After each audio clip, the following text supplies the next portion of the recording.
Hello, everyone. Welcome to the World Series of Board Gaming's coverage on the Lost Ruins of Arnak. This is our semi-final game, one of the four semi-finals, where the winner will move on to that $25,000 game that was played live in Vegas in September. I'm Chris George, but I am joined here by an exceptional co-host. I am so thrilled to have you co-commentating on this with me. We have five-time final tableist JC Tao. JC, thanks for commentating and thanks for being here.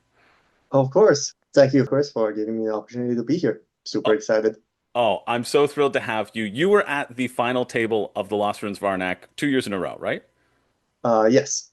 Yeah. For the That's ring games. Yeah. for the ring games. Yeah, for the ring games. That means you made your way through an entire tournament of Arnak of cutthroat players and you made it to the final table. Well, in your first year, your first time attending WSBG was 2024, right?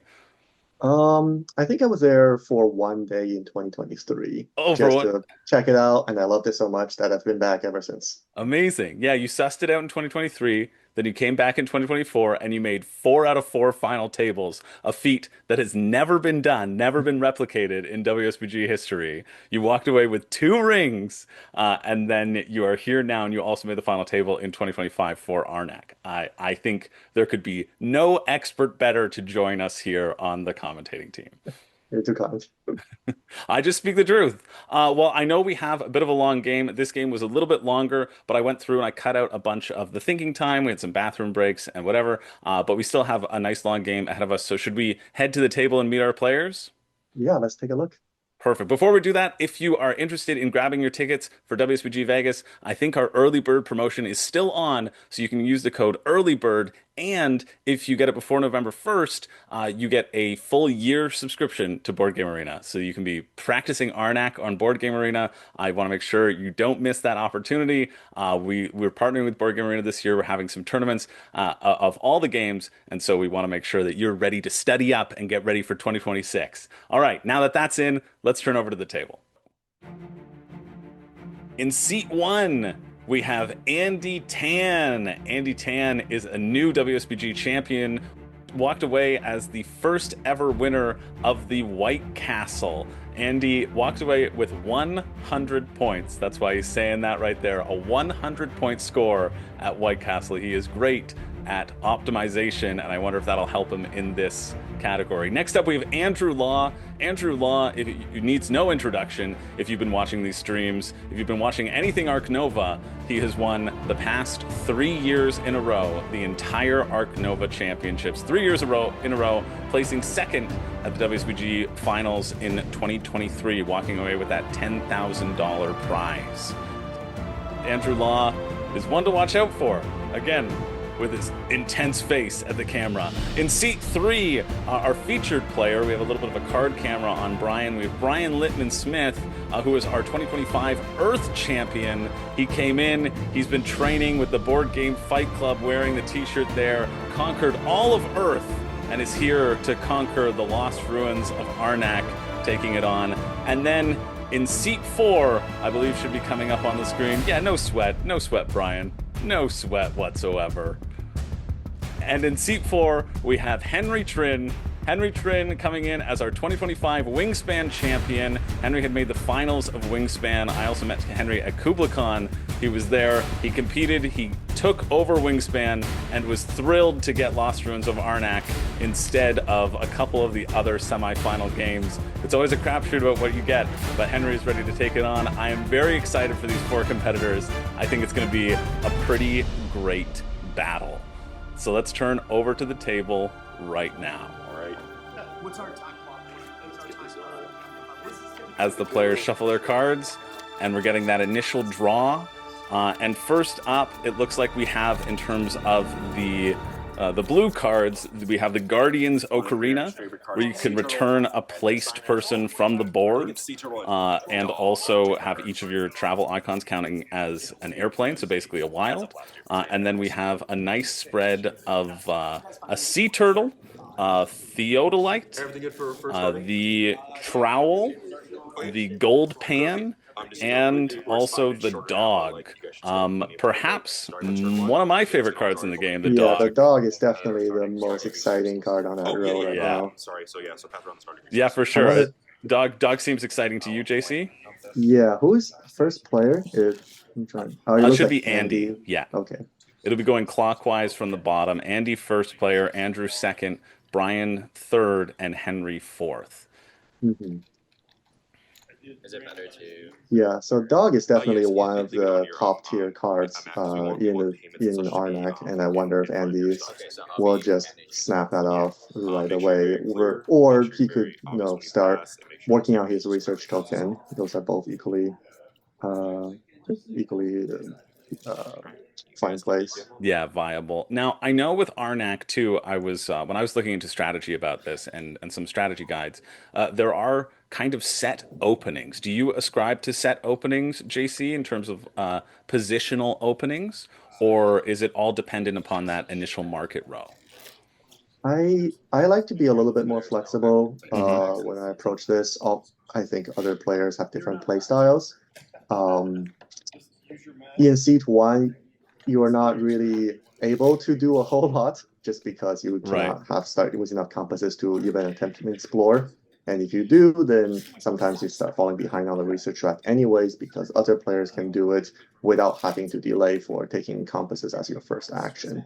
Right. Um, so first seat doesn't have as much room for different openings as the later seats do. You're either competing on the research track or you're buying the card. But the offset, the advantage is that as the first seat, you do get to look at the best of the five cards and you Right. get first pick of them. And when we see Andy just snaps up that dog as a pretty instant grab, he had the coin that he needed in his hand because you draw basically almost all of your cards. It would be a hard. How many cards Yep, do you, yep. do you draw at the beginning? You draw You draw 5 out of 6 and then five two out of coins in your six, and deck. you So have you're two coins. Yeah, guaranteed you're as a starting guaranteed. player to have 3. Yeah, so you're always guaranteed to get the dog, which is a great grab. I feel. Yeah. It's great. A And little then bit worse in 4 player because sometimes the base campsites do get filled up even as late as rounds 2 or 3, and sometimes you don't get exactly what you want. Oh, that's a great card to flip yeah, up. yeah, Andrew grabs the trowel, I think, and adds it to his deck. Andrew working That with the makes sense. trowel, and then the fishing rod came up first, and then the that looks like the It's the rough map. It right. looks like another great card just to accelerate you into whether you are competing to research or when you are trying to compete on the exploring track. Yeah, and we see Brian instantly grab that rough map as well. As quickly as we're talking about it, it goes off the table.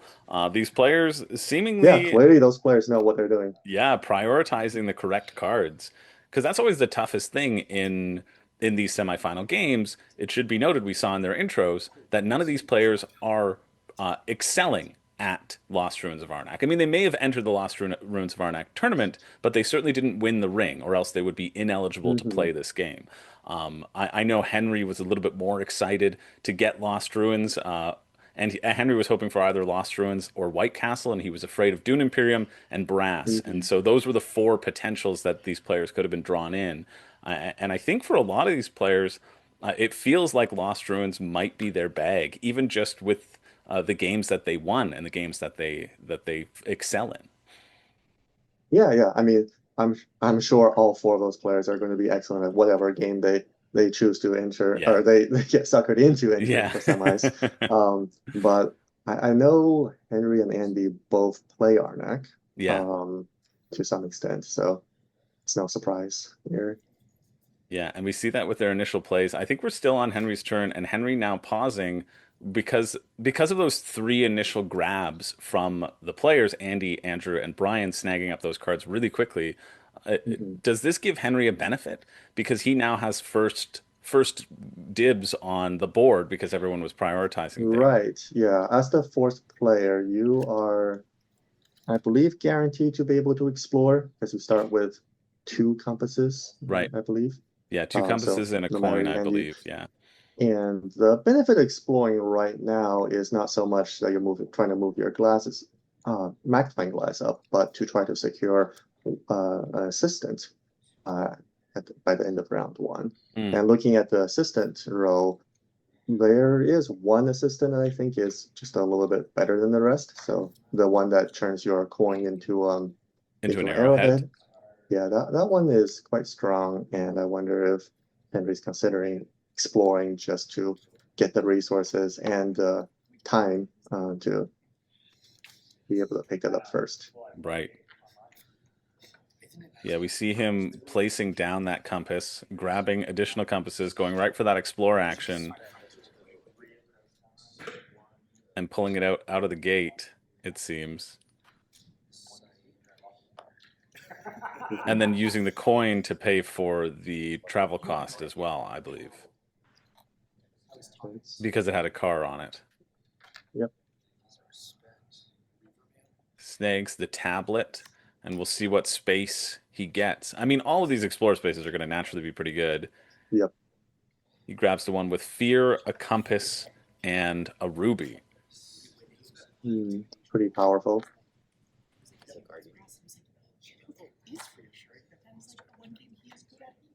So now Henry's giving himself the option to lock up an assistant before anyone else, because he has the ruby and he could always push his idol into another researching option. So he's one turn ahead of others. Yeah, that feels like a great flop for Henry. You want to get that early ruby access, it feels. Andy prioritizing that arrowhead as well with his first placement. How important is it to get rid of that guardian on turn one? Oftentimes, you'll see players do explore on round one and not even bother with defeating the guardian. They will just suck up the fear at end of the round because it's more important to get your research tokens up on the tracks, maybe pick up an assistant, or perhaps beat someone else to the bonus.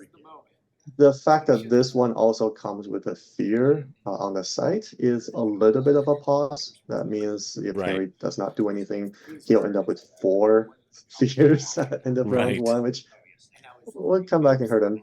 I wonder if there's a way for him to try to move his magnifying glass up on the second row to exile a fear this turn. He should be able to do that, I believe, if he sends all of his cards to pick up the other remaining available ruby slot.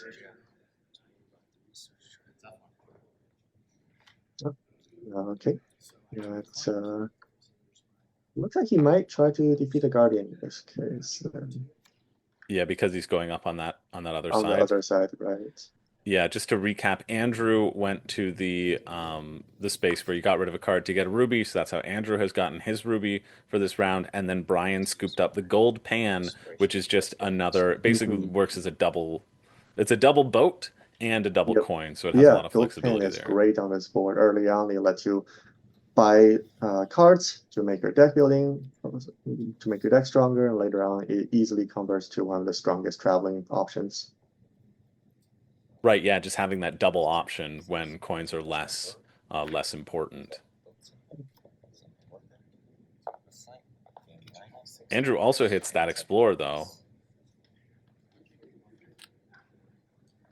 Yep, probably had he both picks of up his... the idol with a compass, which in theory gives him the option to pick up an assistant as well. And now Andrew has a choice to grab 2 compass or to grab a free card that's up there. This is definitely the most exciting possible tier 1 site.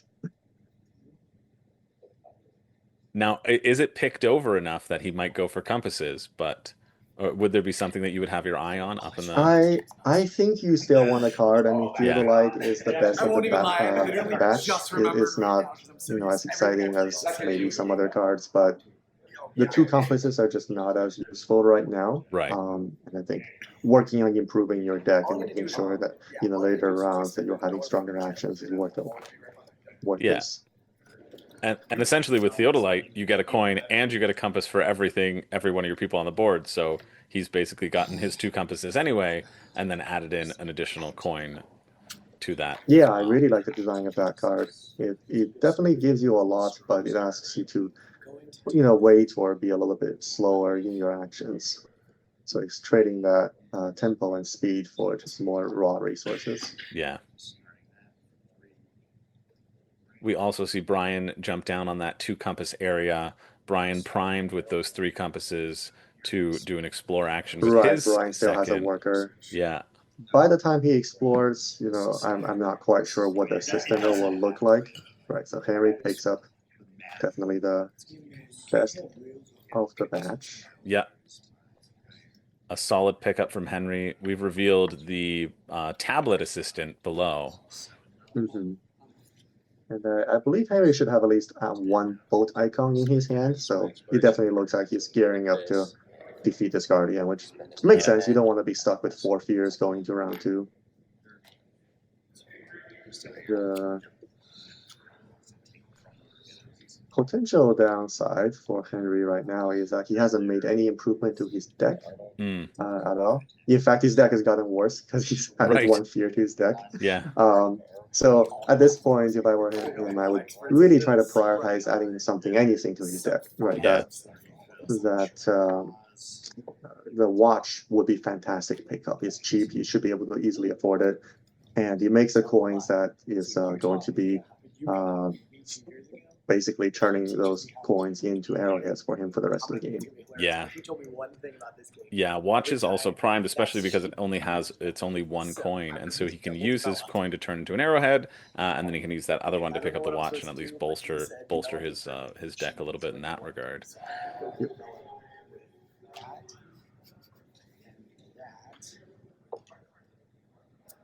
I believe the whip might have just been snagged as well from the row. Yep. I'm not sure who picked that up. It looks like the whip is Andrew. Still there on the 3rd row. Oh, yes, it is. Yeah. Sorry, the 3rd. It is, yeah. But I did miss Andrew's action there. It looks like maybe Andrew researched. This one. Yeah, Andrew is in green, so pushed up on that research track. Yep.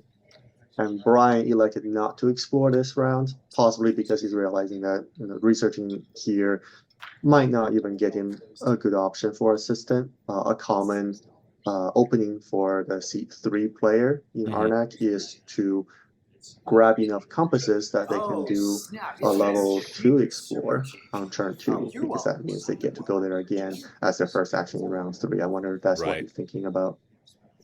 Yeah, that's a great call out.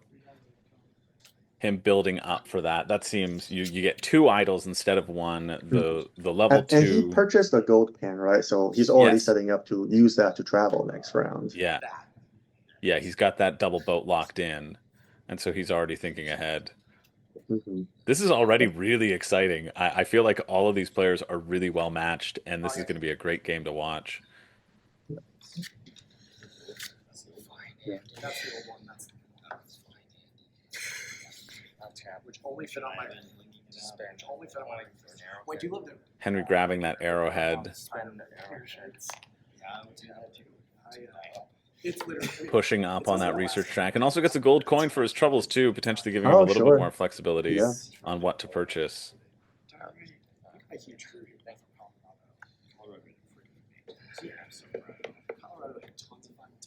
Yeah, now sitting with 2 gold coins. Does that change the conversation, or do you think the watch is still best for Henry at this point in time? I believe if you have that assistant, you really need a way to solve your economic, at least your coin shortage, because there especially this board, the bird side of the tempo, you're just going to need a lot more coins later on the research track. Right. So coins are always useful. That's probably something that you'll have to deal with sooner or later. And Andrew grabs that assistant. He grabs the tablet assistant, and he reveals the assistant that just gives you cards, right? Oh no, gives you a discount on the cards. Yeah, and then he just continues to purchase cards and he improves his deck.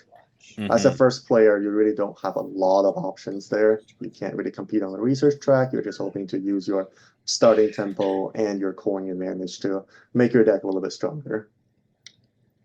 Brian just snags that watch that Henry might have been going Oh, for, geez. which Yeah. feels like a pretty big blow to Henry. Andy grabbed the lantern in the meantime, and we saw a Yep. cut there because Lantern's that fantastic meant card. that Henry needed a lot of time to think about that because I think he was primed uh, for grabbing Yeah. that watch, and then Brian doing that made him sort of rethink and reevaluate his plans. Right. Yep. Now it looks like he's still setting up to defeat the Guardian. I believe he's going to be holding one more bolt icon in his hand. So that's exactly enough to defeat the Guardian with a coin left over. And I wonder if, maybe he was thinking about picking up the watch with that last coin. And now it's gone. Yeah, the only things that are left are the fishing pole and the whip that he could that are Yeah. 2 coins, right? That are the Right. cheapest He's on not going the to have enough to purchase either of them. And it can be difficult to go into the second round with having not upgraded your deck at all. right. In this case, downgraded a little bit even. Yeah, yeah. And that's what I find is so fascinating about Arnak. Henry there snagging the Guardian's Ocarina, going to be returning one of his placed people. Wow. I was not expecting that. That's a big, huge play. Returning the person maybe to go out just on that spot anyway. He knows he has free reign because everybody's placed all their people, so he might want to return and grab those compasses, trying to get that Yep. into his deck. But that does it feels like the artifacts, the blue cards, you don't often see them grabbed this early on in the game hmm because they just cost so much to activate and to have that Yep, consistency. yep. You're often spending for, in this case of the Ocarina earlier on, turning any travel symbol into airplane doesn't really matter because you're only stuck going to the Yeah. low level sites anyways. But it is a really powerful card to have in your deck. And I wonder if Brian's just thinking the card is so powerful that he would Yeah. rather get less from it now just to be able to play it a bunch later on. Yeah, I'm really interested to see how that works out. It feels like a very bold play off the top. Brian also just gobbling up those cards, right? He's grabbed the watch, he's grabbed the gold pan. He's going to be drowning in money on the next one. I think he even has the rough map maybe in his section. Let's see. I think he does. Oh man, but maybe the rough map still allows him to do a tier 2 explore. Yeah, because he can exile it to gain 3. Right, and he's picked up 2 here. He's picked up 2, and we see both of his fear played, and we see both of his. Right, so we know there's another compass on top of his deck, so he'll have 6 that way. Yeah, so he's still planning on doing that pretty powerful turn 2 double explore. Yeah. And then figured, why not? I've got Right, the right. I excess. can see a world where if he does have the rough map, like I don't quite, not 100% certain, but if Yeah. that's the case, right, he could go to the top side with the gold pan, bring the guy back, because he's drawn the Ocarina, of course, and then just go there again. Yeah.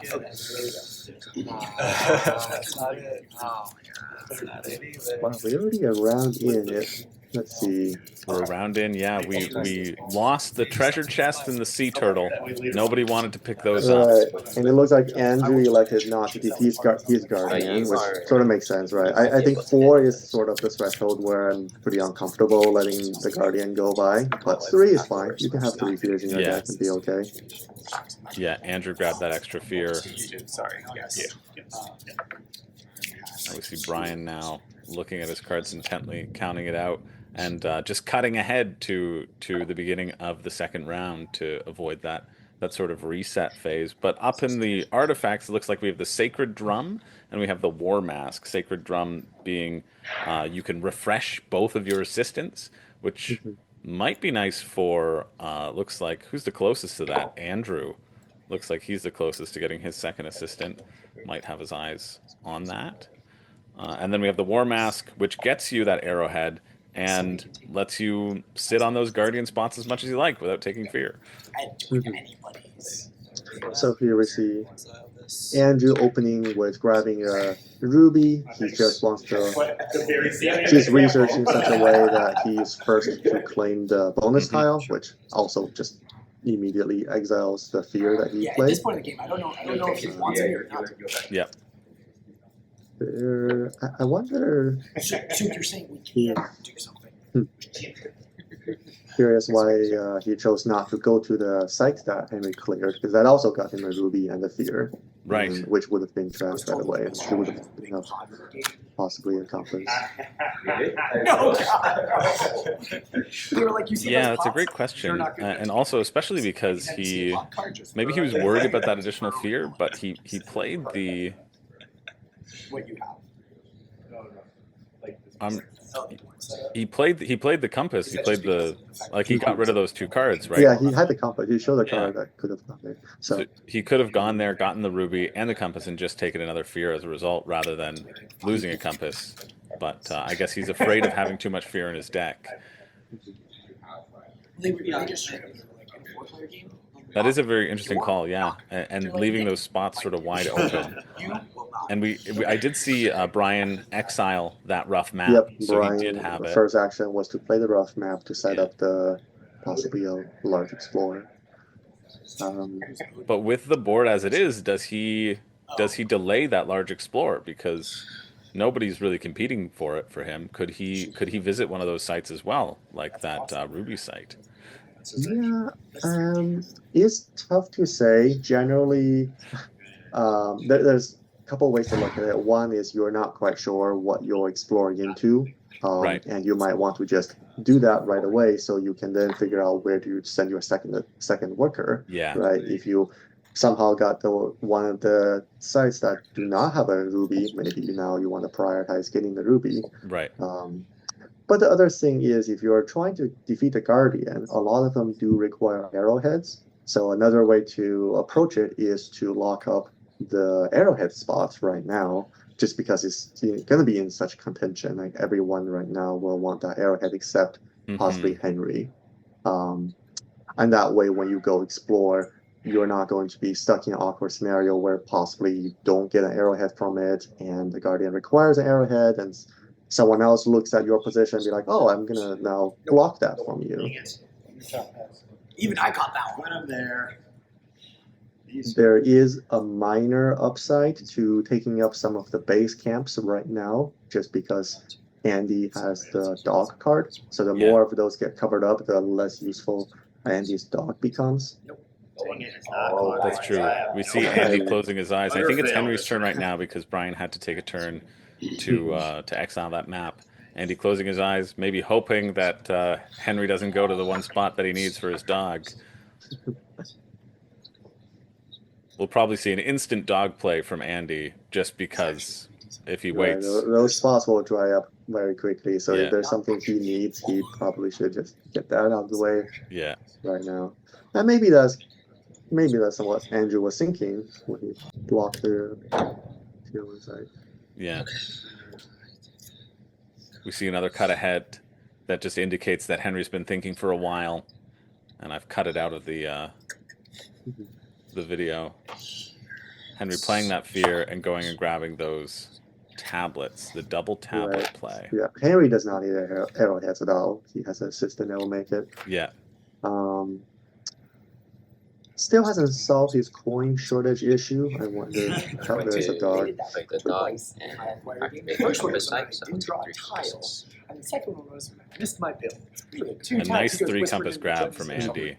Andy also one of the only people. It's Andy and Brian who haven't yet explored. Yep. He's jealous. I'm super jealous. I gotta use this 3 times to make that. Brian says, "I'm super jealous." Andy's saying, "Hey, I have to use it 3 times before I get the value of the rough map." Sure, Andy.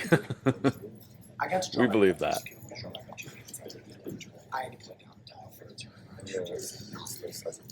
It also shows the power of the dog, right? Andy getting to keep that card in his deck, Brian having to exile his for 3 compasses, Andy just getting 3 compasses. Andrew's just blocking all of the tier 1 sides. Right, this is kind of, It's okay, I've done I that. think, At this point, at this point, Brian might as well explore because there aren't any good base options Yeah. for him anyways.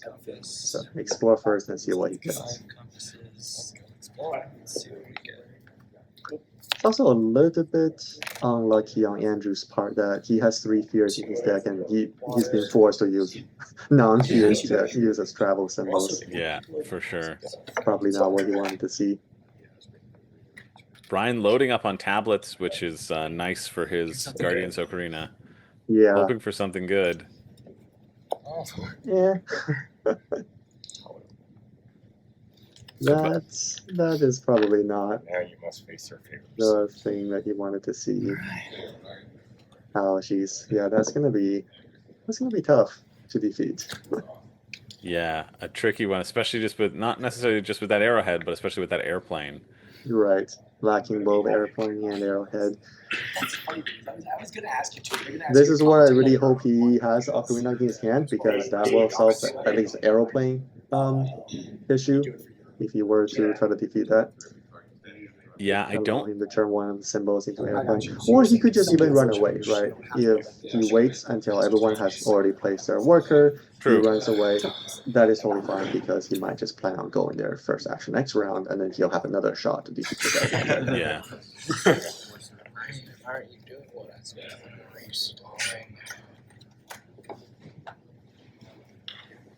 Interesting. Henry needing that arrowhead for himself. Huh. I'm trying to figure out. I guess he's trying to push his magnifying glass up on the research track, but He doesn't have the. I'd like to do the. Yeah, I'm not quite sure Compasses. what resources he has available to. He's not showing any coins, so I'm assuming he has at least 1 coin. Otherwise, he can't even have it. Very important. Yeah, it'll be a good spot, so I want to be able to repair it. Upgrade when it's cheap. we see Andy now make his first explore, just a level 1 explorer. Oh, But still getting people on the it's board. annoying that they're both the same. I think it's the same sound. Okay. Grabs that could be a ton of resources for Andy. And Yeah. now I believe Andrew is not forced, but Andy's best move is to push his researching token research back up. Now that Andy is also threatening to take that bonus tile from research away. Right. And he does. He hears your voice in his head, JC. Trash this. Nice. Good move. And he grabs that trash. Yeah, I'm sure And both Andrew Henry. also just has the Yeah. resources to get another assistant. Yeah. Yeah, Henry's really hoping to, like, if I were in Henry's spot, I would try to delay a little bit longer, see if one of the assistants that produces coin flips up, either the airplane person or, if it's super lucky, you could also be gifted the prospector that wants just 2 coins, which would Right. go hand in hand with his other assistant. So trying to find other actions that delay the turn would be good for him in his spot. Unfortunately, I don't think he's going to be able to outwit Brian. Let's not research at all. It's going to take him a while to even Yeah. think about getting an assistant. Yeah, Brian making his first moves on that track.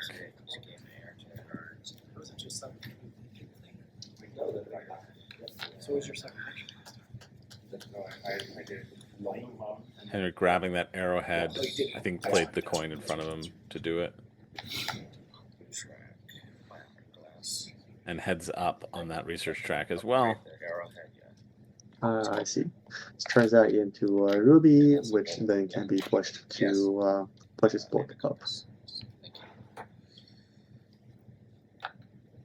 So pretty reasonable, staying ahead of the pack and grabbing so far the majority of the research tokens. He'll end up with 2 assistants at the end of this round, which will be kind of nice. Yeah, it's pretty surprising to me that the only other person who has an assistant right now is Andrew. I Mhm. feel like something I often really prioritize is grabbing one of those assistants. But could it just be the spread of assistants like we were talking about? Yeah, the current row of assistants are not super exciting. I Hmm. think the captain is the one that provides the bolt icon or Yeah, compass. That one is fine, but again, the bird tempo just rewards players with so many compasses that they are, in some ways, a little bit less valuable than the rest. right. Um, I'll spend the ruby to and it looks like Henry actually did pick up a card that we didn't notice. Four-player Arnak games are so chaotic. It Mm, looks like he yeah, has Whip in his discard pile. he did Unfortunately, there grab just whip. weren't any good targets, Yeah, but he can which use too that, bad. at some point in time down the line. So at least Right. it was a grab. Yeah, because I see that he's used his idol, so I think he probably placed his idol down to grab that extra coin and compass, and then used his 2 coins to grab whip. Yeah, makes sense. It doesn't help that I've cut out a lot of the thinking time, keeping us on our feet as well.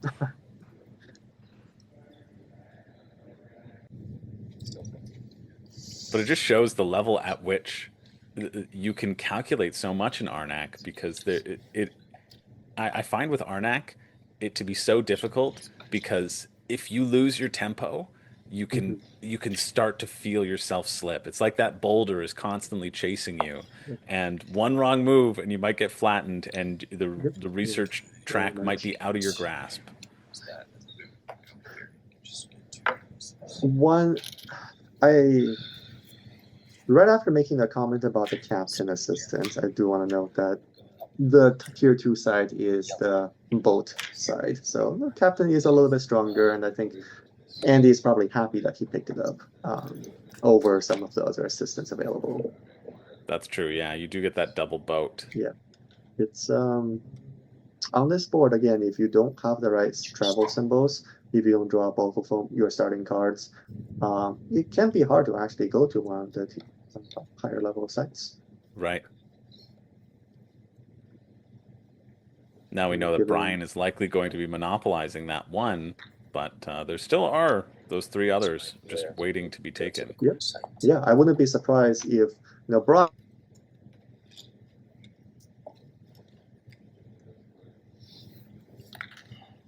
leaving that option available for Andy. Do you want to just say that again, JC? I think you cut in and out for me. Oh, yeah. Yeah, I wouldn't be surprised if in round four, Henry would be unable to go to that site Mm, with the cards in his deck, and Andy is able to swoop in and take that site away. right.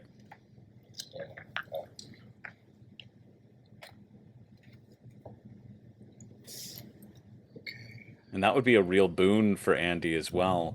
I feel like especially with four-player Arnak, how much are you kind of depending upon the other players around the table to to make the moves? And if they slip and then add tempo to somebody else, how drastic do you think that's going to be? Oh, Prospector was revealed. That is definitely one of the most exciting and Yeah, powerful assistants. I don't know if Andy is in position to pick it up. Henry already has two assistants. yeah, Oh, Andy cannot because he both his research tokens are on the same level. Do an active action. No, I'm out. Oh, you're passing. Okay. Um,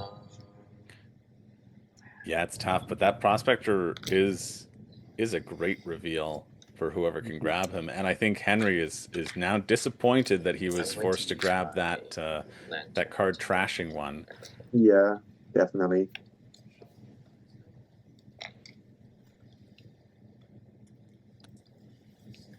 This might be an easy pickup for Andrew just to lock down the assistant.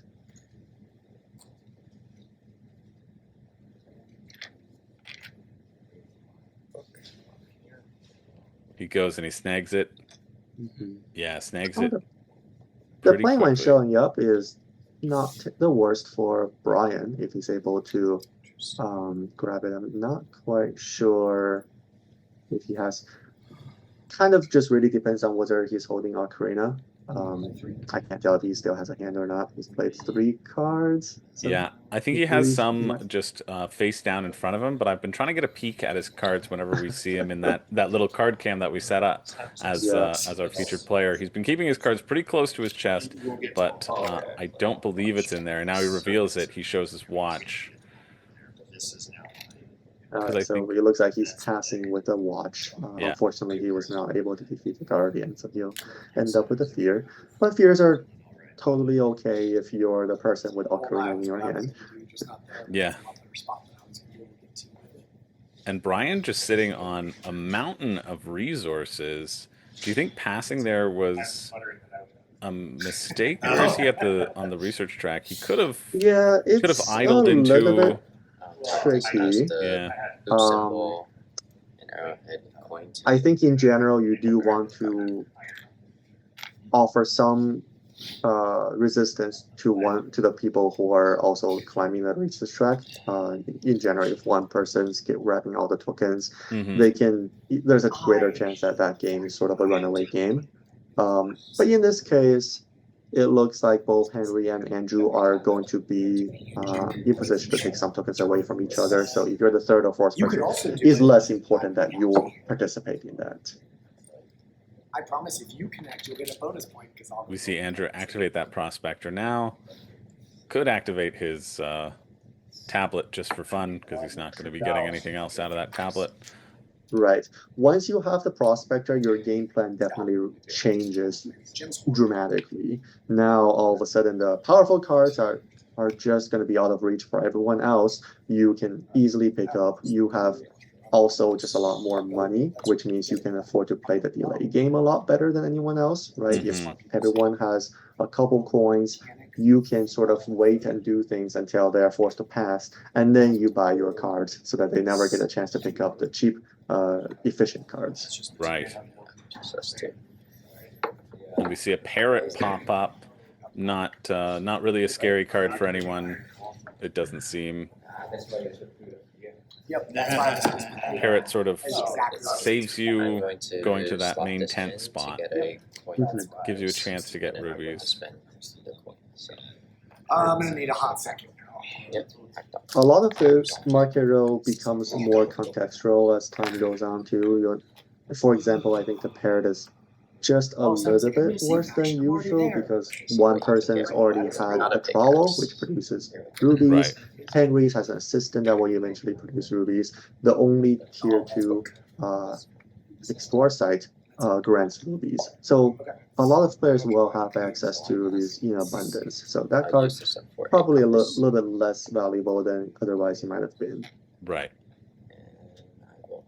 And I think Andy picked up the pack donkey as well while we were talking, enabling him to draw 2 cards.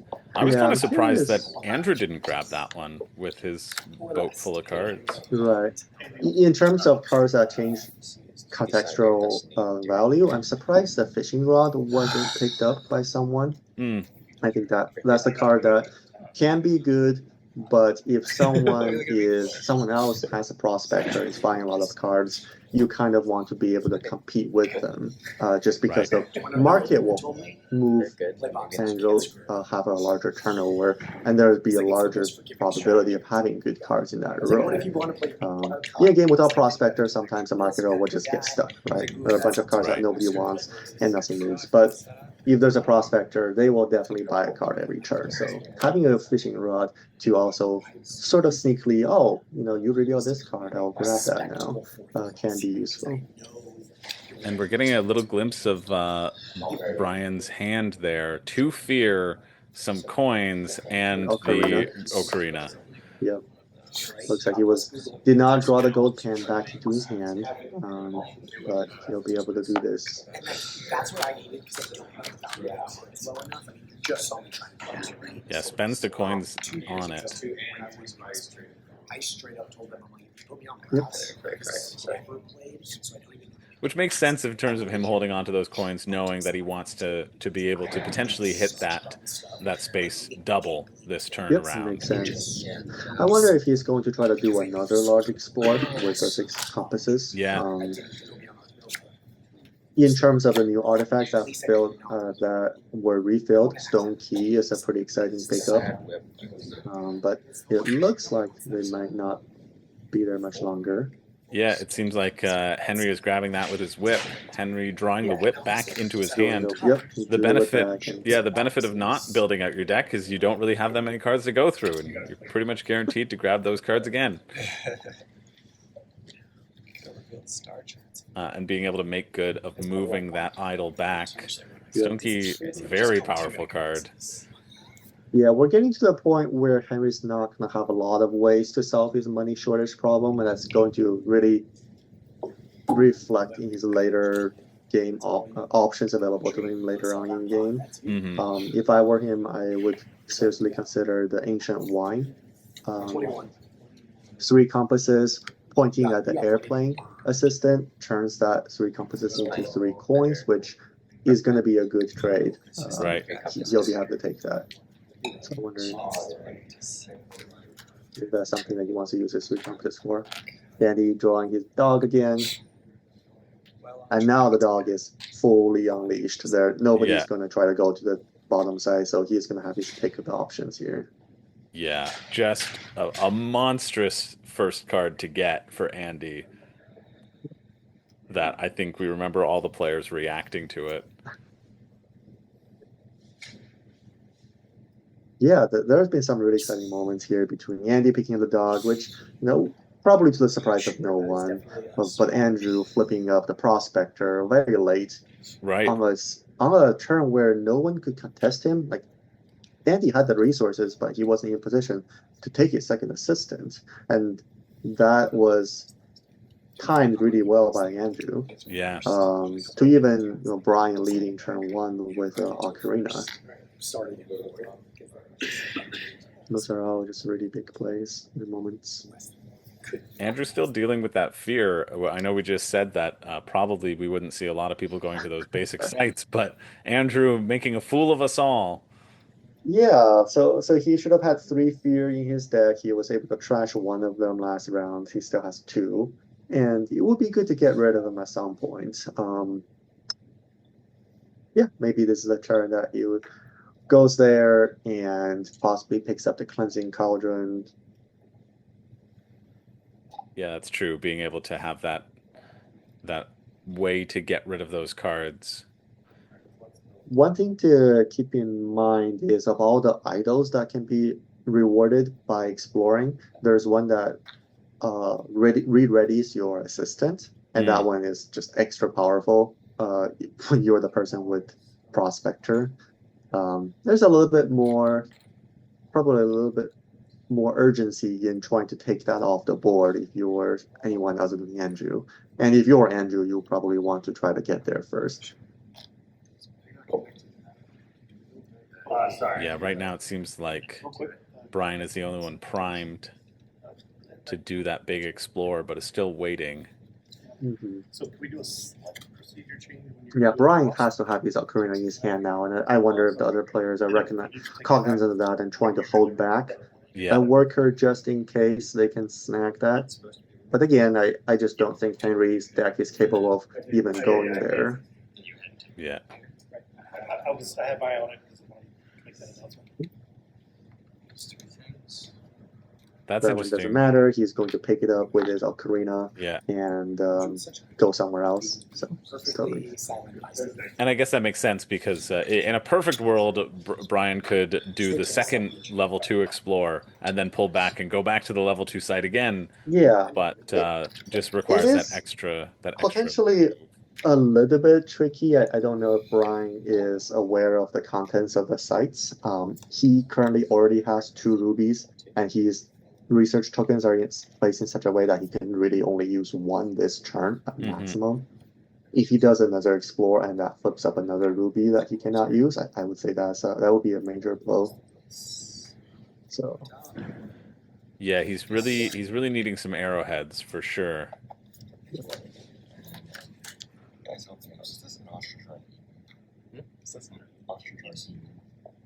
Three Oh, of the ostrich. sites, I think, of level 2 have arrowheads on them. Get to draw first. Yeah.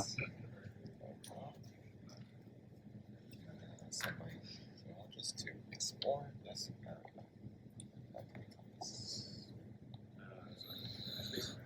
I get to trash this. Andrew working on trashing that fear out of his deck. Very Mhm. solid. I know. It's killing me that I couldn't find the goals.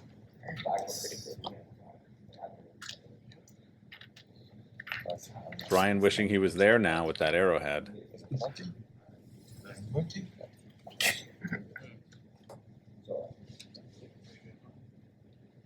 Yeah, oftentimes it is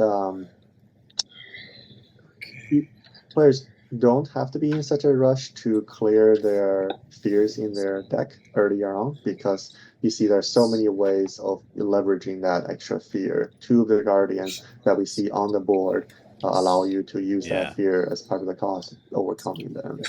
And there are probably, if you have an ocarina like Brian, or if you have a dog like Andy, you can still use that fear in a profitable exchange. No, I saw that. I just don't have the prices memorized, so I didn't know if this was Oh, we see Henry go for that double explorer up top. I didn't even see him coming, but he had the extra travel with his guardian. Yeah, that's. I really hope he gets some coins out of this. Yeah, we'll see. I believe there's one site that can grant him a coin. Yeah, one site to give him a coin. It's a hard thing to hit. Well, that might draw him. Drawing a card, though, is pretty good. Although, Yeah. Henry doesn't have the depth or breadth of bench in his deck, so to speak, that the other players seem to. Oh, I wonder how he traveled there. Oh, he was using a guardian. Yeah, I think Okay, he used the got benefit it. of the guardian.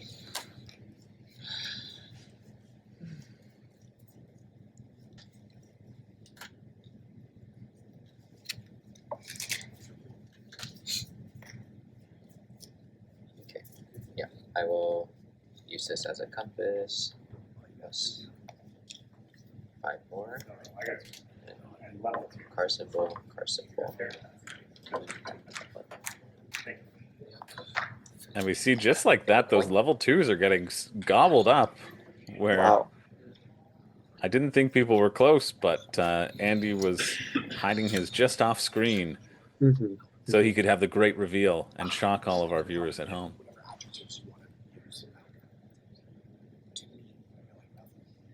And the level 2 set. Only 2 guardians killed right now, or tamed, sorry, not killed. We don't kill the guardians, we tame them. They're our friends. Mm-hmm. Yes, exactly. The guardian. That's why they give us boons. Okay, no. Some boots to stop some Okay, hands. that one's a reasonably easy guardian to overcome, at least. Although Andy seems to agree with me, he said some boots to stomp some ants. I don't know if he's preparing to make friends with the guardians. We'll see if that that aggression comes back to bite him.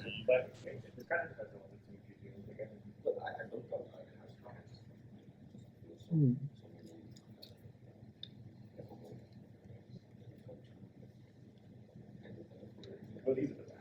I wanted to see 3. Iron was so expensive for so long that I couldn't get it. Yeah, I would say one thing that's important for those players to keep in mind is Parts. ultimately your position on your research track is going to be a large part of the summary for victory points, and exploring and obtaining resources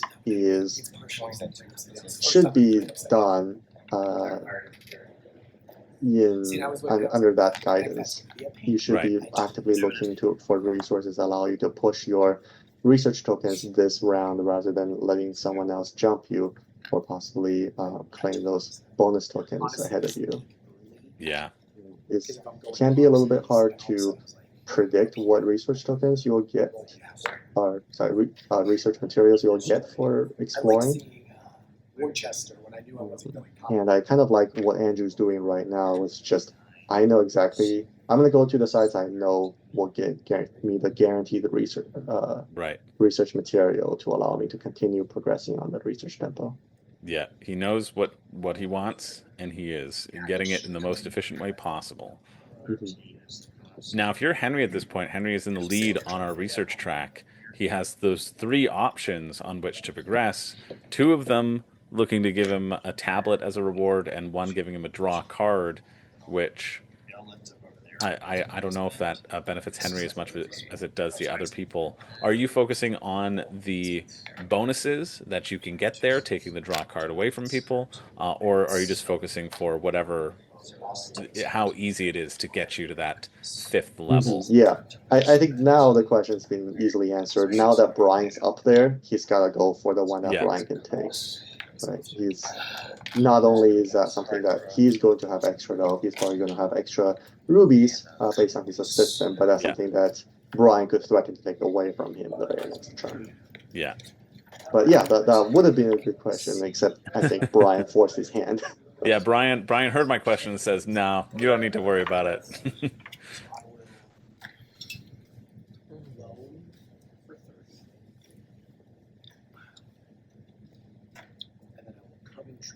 One thing I've also noticed that Henry, unlike I think anyone else, has not used his idols at all. Oh, perhaps he's used it once. He used it once, he brought it back. But that's something that you really want to be leveraging during your turns, just to stay ahead on the momentum and the tempo of the game. The first couple of idols, if they can get you ahead of other ones, they're just going to be a lot more useful than if you want to save them for victory points later on in the game.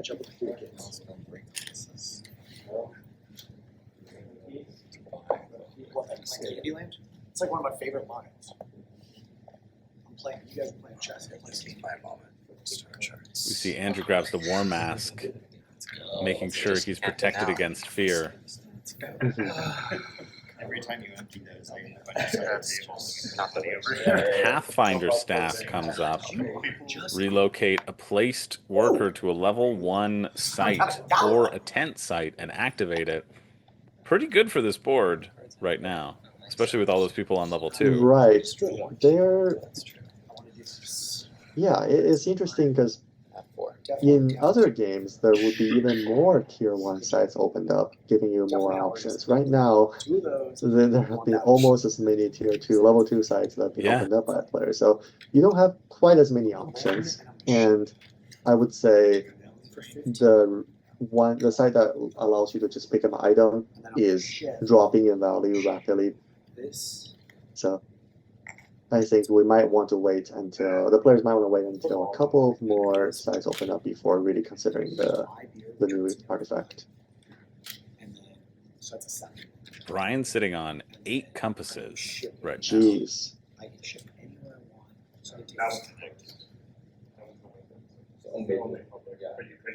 He has 2 coins, but I think he only has a fear left in his hand. But his assistant looks like it gives him either a compass or a card. Right. I think that's who he got. And he hasn't played Ocarina yet, right? He hasn't played Ocarina yet, no. So he's gonna have that in his hand.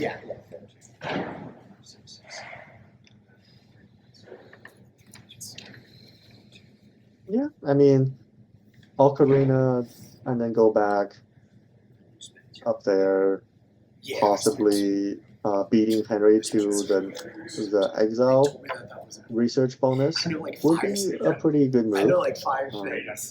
And it's true. But what he really wants to do is convert those compasses into something more meaningful right this moment. If he can somehow use those compasses to allow him to pick up another assistant, that would be huge. If he's able to upgrade one of those assistants, I mean, 8 compasses is a lot to just be sitting on. Yeah, and the downside for Brian is that 2 of the, I think, 3 sites that give him arrowheads are already out on the board and they're already occupied. Oh no, sorry, those are not only 1 is out there. I was looking at the Guardian requirement. So he does pull it back. And the benefit of Guardian Ocarina as well is that that last fear in his hand should Right. Last now sphere count can now as go a... into explore, Exactly. possibly hitting an arrowhead if he wants to try his luck. Yeah, it's interesting. Like you were saying, we've seen all these players sort of fish for tier two because we know that tier two, they give you a lot of great resources. But Andrew hasn't been pursuing that strategy at all. Andrew's just been methodically going along, getting the resources he needs. He's pretty consistent on the research track. I mean, he's got Yep. both of his people in the same spot. Blue, who's Brian, is about equal, I guess, if you talk about spaces moved, but Andrew's able to Mhm. have picked up 2 assistants where Brian's still waiting for that second one. Yeah, I really like what Andrew's doing. I will say that even though he picked up the War Mask, which technically means you do not have to defeat your Guardian, you don't have to suffer any punishments or repercussions, he probably should still try to overcome that Guardian just because it Right. is 5 points and that Guardian is so easy to defeat, right? Anytime anyone Yeah. goes there, they can just pick up those 5 points. So he doesn't want to let that go to anyone else. Yeah, it is a really nice, easy Guardian to defeat. It's linked up so perfectly with the space, and then you Right. get the The benefit of card you drawing a discard will card. end up cycling. Yeah. It's almost just spend a worker getting those 5 points. Yep. Yeah, right now Henry and Andy have 1 Guardian each. See, we're cutting again once Henry mathing out some stuff. Brian taking a bathroom break.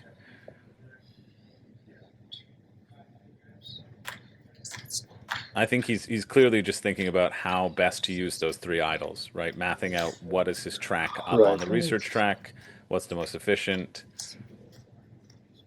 Yeah, so he still has a car symbol. It should be the compass.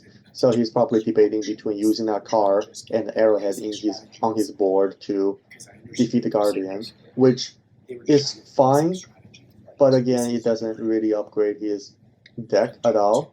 Or another option that I wonder if he's considering is using that compass and some of his idols to purchase the ancient wine that's still sitting right there Yeah. to at least future-proof some of his coin shortage.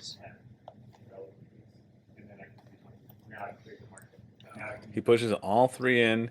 He's choosing to get 3 gold and 3 compass, I think, was his decision. Yep.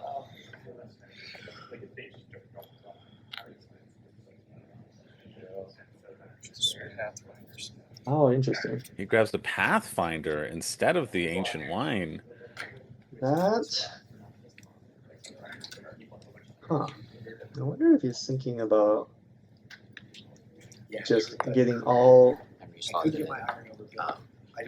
trying to stay ahead of everyone else on the research track for as long as possible. Yeah, he's really fighting that. That's how he's going to get his ruby that he needs to keep moving up. He knows he's taking a fear, but he knows when he moves up his magnifying glass, he's going to get to trash that fear anyway.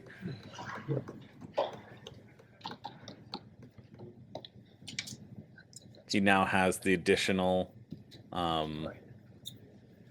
ways to move his book up the research track as well.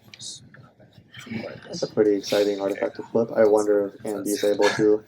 It's hard to tell how many compasses he has, but assuming he doesn't have the compasses, I feel like he should still try to get his second assistant. If you still don't have 2 assistants by the end of this round, I would say you're going to be feeling a little bit behind compared to what everyone else is doing. And it could be a little bit of a staring contest between Andy and Brian because neither of them want the assistants on the row. But having some assistant is still better than not having any at all. Yeah, it's just free resources that you're losing out on, right?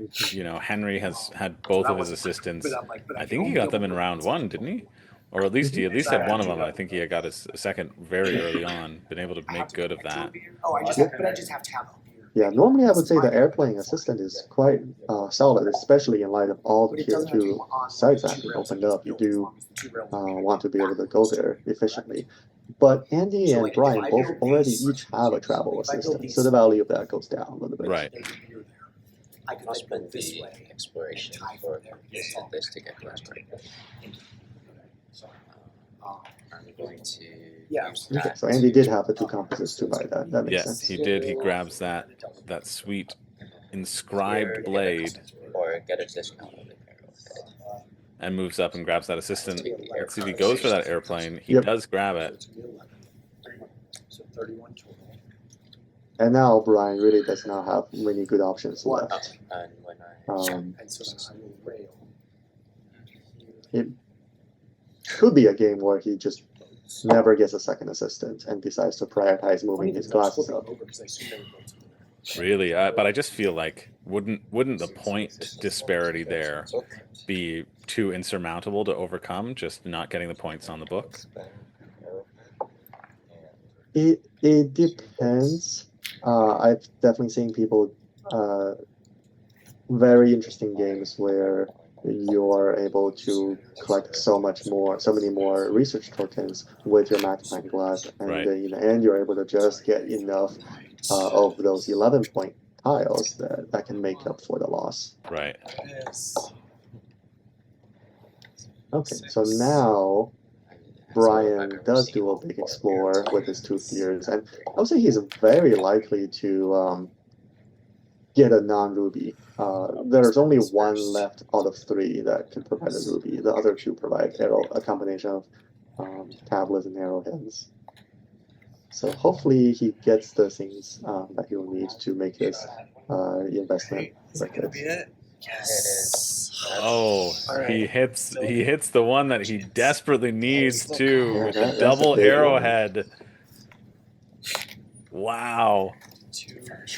I screwed it up too, so I can't. Yeah, that was pretty was- huge. That's pretty clutch. Brian couldn't have asked for a better sight too. Exactly what he's looking for. Mhm. Oh, and a guardian that's very accessible for him to take if he wants. If he wants to, yeah, that's going to take all of his tablets away, and then I'm sure he's hoping to use his tablets to sort of stay ahead on the research battle against Henry, and now Andrew's also threatening to take some of those tokens. That's true, but he still now picked up those 2 additional idols, so he could easily turn one of them into a double tablet. Yep. Although that's kind of cover up 3 points and get 5 points. The right side of the research, sure. Which will work out for Brian. I think he's more interested on that.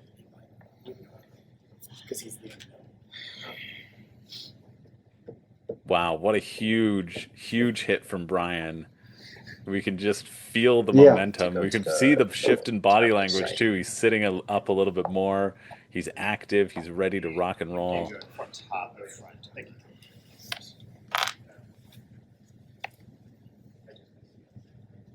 Yeah, Okay. that site is definitely the most powerful. It just gives you so much material to work with. And now, if I were Henry, I would try everything I can to make sure I can go there as my first action. Right. So now it is super important for him to defeat that Guardian, because that Guardian provides a bolt symbol. I don't know if he was thinking about doing it or not, but now it's imperative that he overcome that Guardian. Yeah, just so he has that flexibility for the next round. You can see he does have those 2 coins set aside. So now Brian should, if he's looking at Andrew's board, Andrew has the ability to threaten the left side of the tempo, so he should. Very good. This is a great game. You know, it really does feel like all these players are of a very similar level, which sometimes can happen, sometimes not. I know in the White Castle that we live streamed at the event, there was one player who definitely knew White Castle better than the others and had an easier time. But it feels like at this point everybody's scrapping. Yeah. Who does it feel like is in the lead at this point of the game? We're almost at the tail end of round 3. We're midway through the game. Henry now moving up and flipping over, being able to get rubies now with his assistant. It's pretty hard to say. I would, Henry looks like he's ahead, right? All of his research tokens are up further than anyone else. He's grabbed a bunch of bonuses. I'm still worried about his ability to make much more meaningful progress later on. Yeah. Just because his deck is going to be a little bit worse compared to other players. Yeah. And we're actually seeing other players catching up right now just because the cards they've put into their decks are being put into action, and it's going to be a surge of materials there. On the other hand,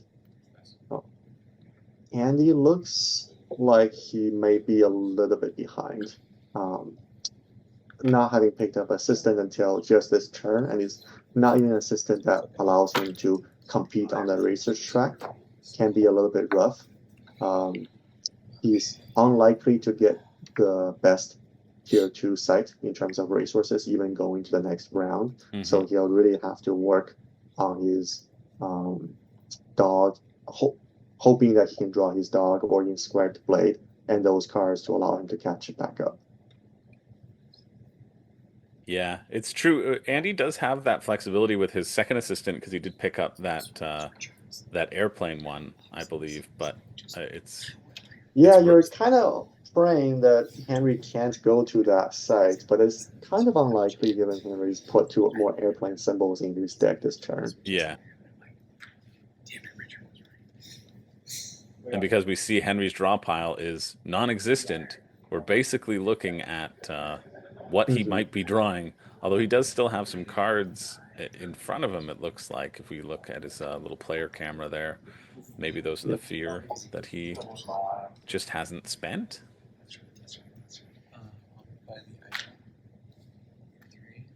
Or is it was hoping to trash.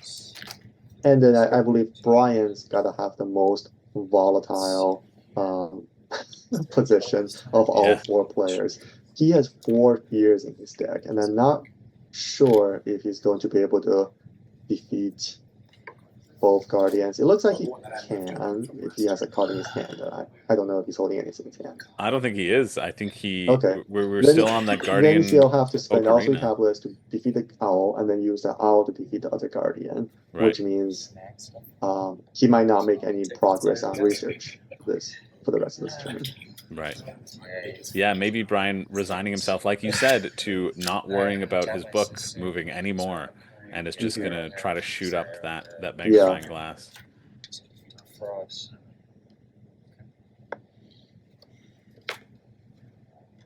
Henry grabbing that guardian. Makes sense to me, yeah. But even after this turn, right, he has 4 fears in his deck. He'll be able to trash 1 of them, I believe. So he has 3, and if he draws those 3 fears without the Ocarina on the same turn, that's going to feel awful. Right. And he's just not going to be able to do anything.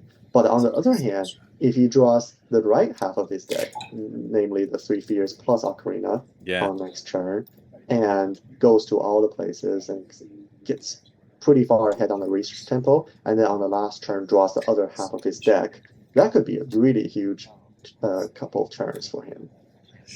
And it's just completely down to luck whether he manages to do that or not. Yeah, I'll tap this for it. Yeah, we see Brian organizing his cards, and then Henry and Brian laughing a little bit. I wonder if they're also looking at Brian's tenuous position, this boomer bust sort of strategy.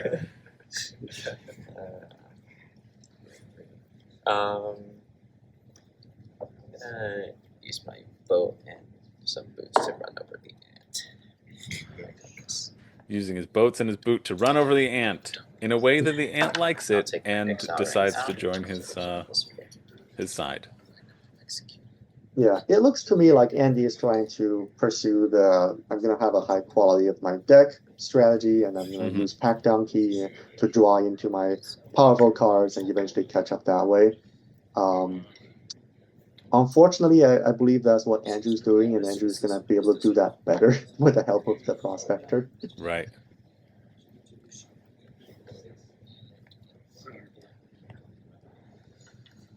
Yeah, Andrew having not even activated his the people who are being shown. Right here is 58. Just getting so much money. 3 coins a turn just for free.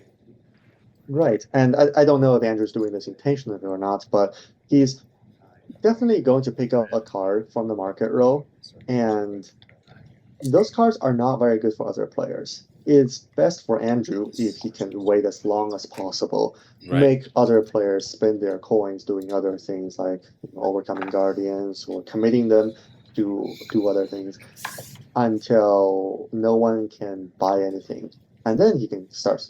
And then it's okay for him to start purchasing cards from the market. This way, it doesn't reveal any good hits for his opponents.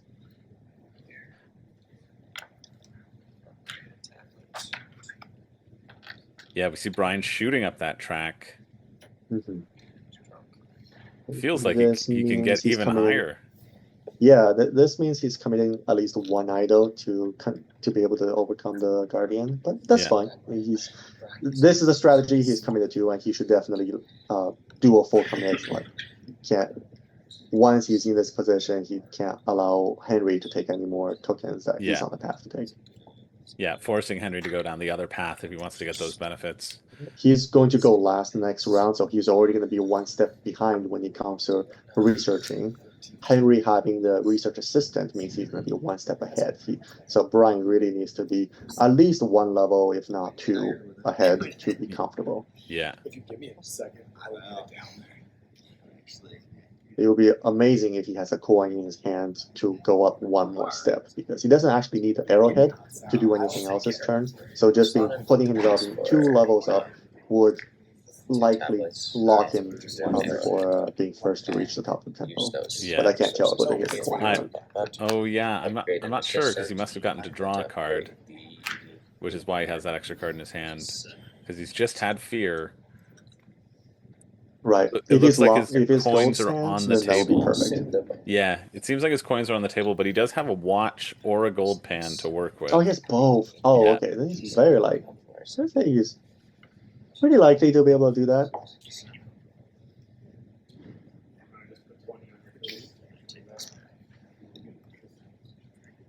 Yeah, that seems good. Purchase the parrot. Andrew grabbing that parrot, I think I just heard him say. Now Okay. making Yep. Now starting to clear the row. Now that everyone else Yeah. has either passed or run out. The flask is amazing pickup for Andrew. yeah. That's one of the best things you could possibly hope for when you have, figuratively infinite money to play with. Right.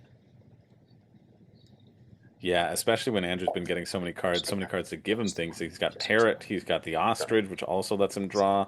He's got the Theodolite, which is sort of a slower tempo one, and then he still has the Trowel as well. So he has 2 ways to just create rubies from stuff in his hand. He doesn't need to go to those sites up top. Right. Yeah, and he's not going to, right? The other players will take all those good spots before he does. Yeah. So it is fine for him to fall into the I'm going to be slow, but I'm going to generate more resources than everyone else. Mm-hmm.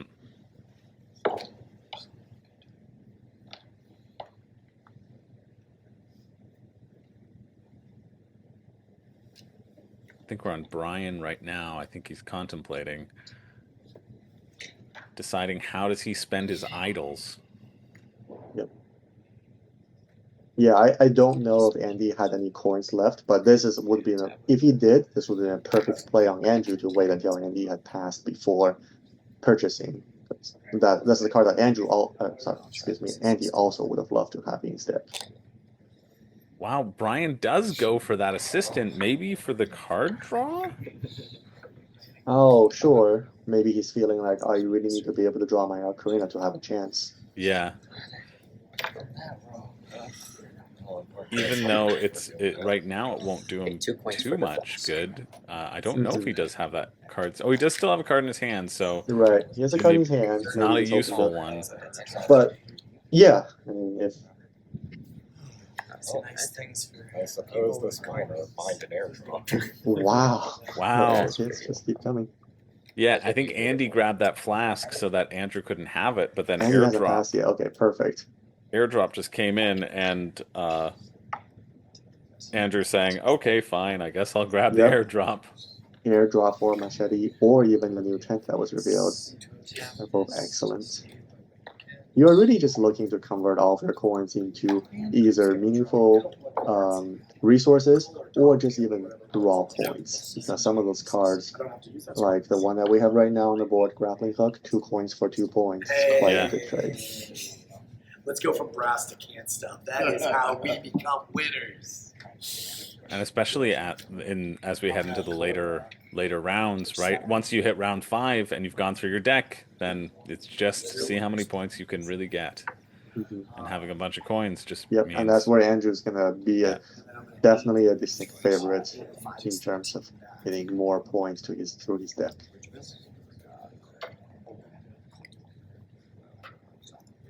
Players at home might be hearing some chatter, not from this table. They've been fairly quiet and fairly focused, but chatter from the table in the back, from Brass Birmingham. That is another semifinal happening, and then Dune Imperium still going on, Dune Imperium Uprising.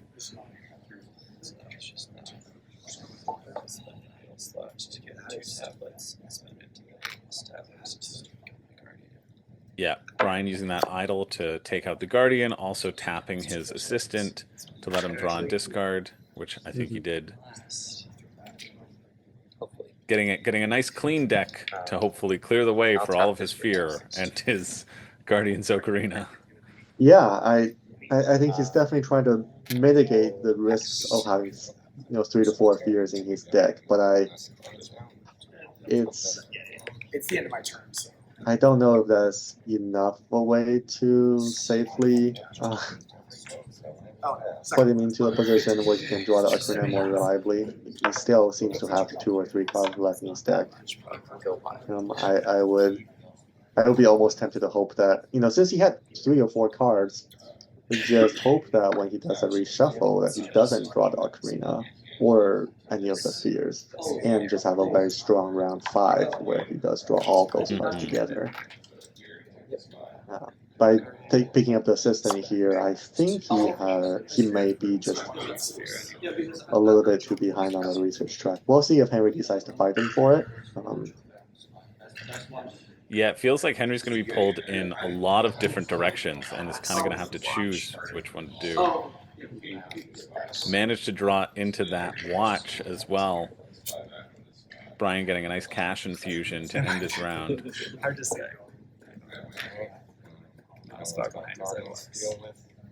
Yeah. No one has fears. And nobody getting fear from any Guardians. They're not afraid anymore. Yeah, we're getting to this point now where you really don't want to leave Guardians behind on your side. Those are just a good source of victory points for the team. And who knows if you're going to go back there. Yeah, you really don't want to leave those as options for your opponents either. Yeah. So we see some setup. They're getting rid of that grappling hook that we were talking about. Yeah, a lot of this turn will be whether Henry can take that level 2 site with the fear and just a bunch of tablets and arrowheads. If he can, that locks him to being able to get to the top of the temple. Pretty much. I think he might have to get 1 more ruby somewhere, but he'll be able to get basically 2 levels with just what he has on the board. Yeah, we're left with just the machete and the tent in terms of cards to draw, and we still have that cleansing cauldron, and the monkey medallion came up, as did the coconut flask and the pathfinder's Coconut flask is another option for Henry to just get more coins. But yeah, it's generally pretty common doing round 4 when some player reaches the top of the temple. Like, it's kind of hard for me to tell who that would be right now. Like, both Henry and Brian are positioned to go for it. Yeah. Now it's only 23 and 21 points. So if you come in first and second, it's only a 2-point difference. But what would you expect the final scores to be for this? High 70s? Oh, Oh, interesting. no, it's just People, I feel like players have added a lot of cards, and some of them are powerful, but they're not really a lot of points, right? We haven't seen the automobiles or the brushes that have shown up. Dogs and pack donkeys, those are strong cards, but they don't provide a lot of raw points. I feel like players are not really capturing or overcoming guardians in a particularly accelerated pace. So I would think tending to be a more normal score. I will use my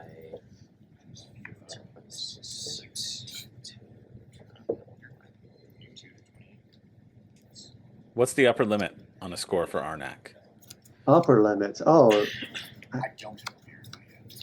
draw. I know Nick has posted triple-digit scores in numerous WSBG Arnak games. Wow. But not everyone's Nick, so I would say maybe high 80s or 90s would be a very respectable score.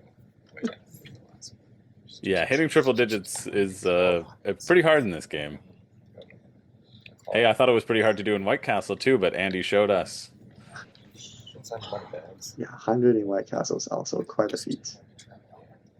So we see Henry was able to go to the boat, Yes. to the very juicy spot, Yeah. and followed by a flurry of players claiming the top sides before, based on what they need. Those are definitely the ones that give you return the best value Yeah. for your travel symbols.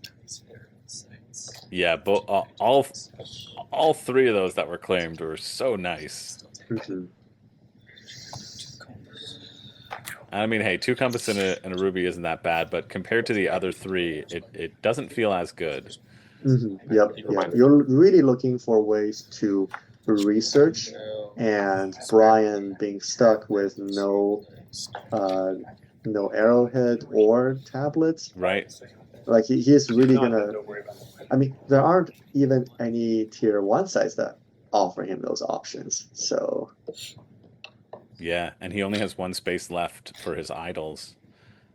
Typically in a game, you'll see people use the idols. The benefit that you get from tempo right. is way way beats the Yeah.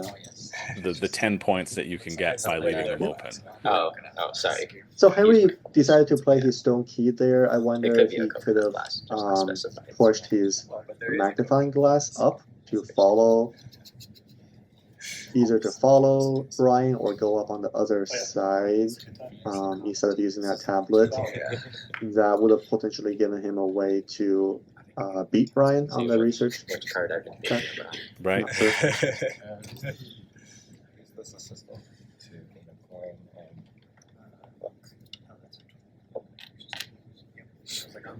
Andrew's going to have a lot of materials to work with this turn, especially if he's going to airdrop the tent into his hand and then trigger the level 2 site again. Right.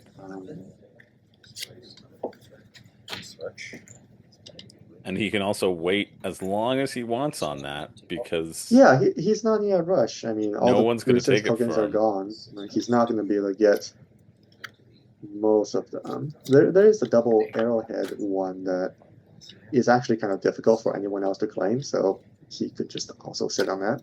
yeah.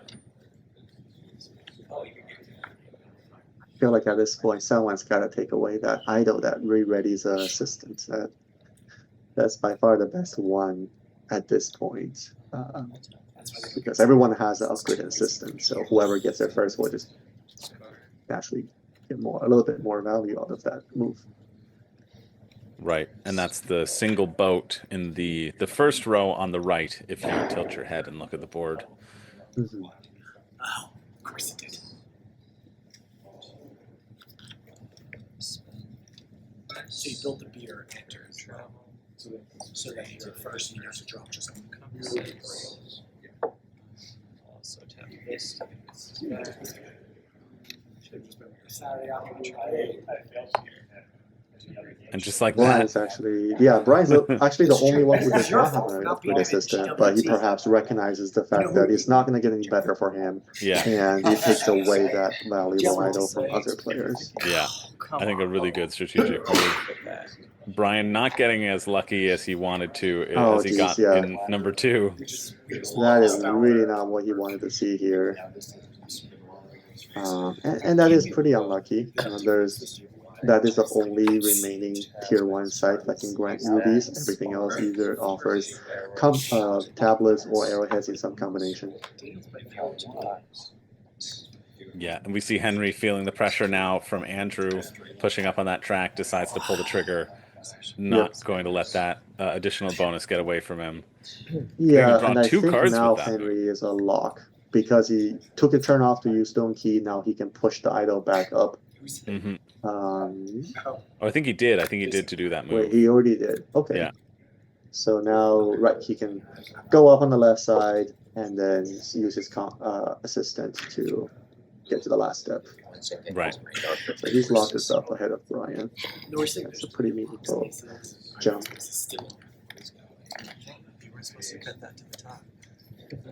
It was not on the top. I had to use that class. Oh, fair. Some constellation. I think Andy getting to get value of his dog. Brian said, "Hey, you weren't supposed to put that on the top." Andy said, "Hey, I had to use my Andy's going flask the dog to do every it." turn. It's harder for me to be able to properly evaluate Andy's board just because a lot of his tokens and stuff are resources are not on camera. But I feel like he's always had more than I've given him credit for. There's one turn where I thought he had passed, and then he just dug 2 coins out of the lower half and purchased the flask. Yeah. One thing that would help Andy out a lot is to start planning for exploring next turn.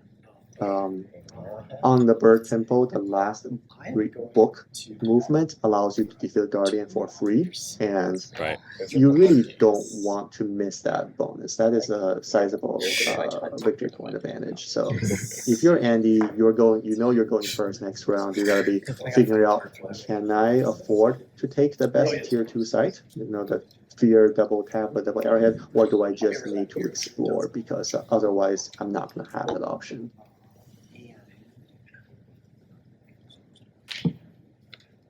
And we also see Brian shaking his head at Andy's good fortune, hitting the arrowheads that he would have wanted, along with the coins, and then drawing into a pretty easy Guardian for Andrew's excess of arrowheads to gobble up. Andrew doing a little Arc Nova calling out to the Guardians of the Land, using his zoo powers to tame them to his side with his little elephant gesture there.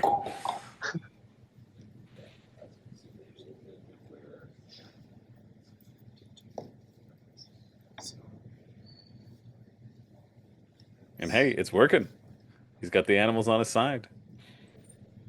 Yeah, I'm trying to figure out what Brian can do. He's a little bit stuck having excess rubies and not any way to use them.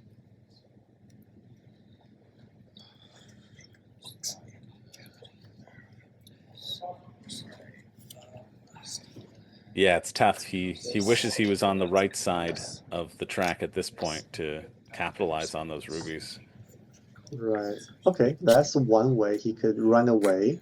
While running away, put some tablets on his board so that he could possibly threaten to continue climbing the research track, although at this point I feel like that's a lost cause. But perhaps he's holding Ocarina, and those tablets allows him to rebuy and get a little bit more material elsewhere. Yeah. Pretty decent resource generating artifact pops up right now, Runes of the Dead. Yeah, that's another one that gives you so much material. Isn't worth a lot of points, but is pretty good at allowing you to compete on the tempo positions. Yeah, it I kind of don't know feels if you just a little straight up worse than that the main card that just gets you those 2 tablets, right? Because here you have to worry about yeah. managing that fear, the additional tablet you need to use to activate it again. Yeah, very much so. It will be pretty good pickup for Andy. I think he's the one who probably wants those research materials the most. Andrew already has a tablet producing assistant. Um,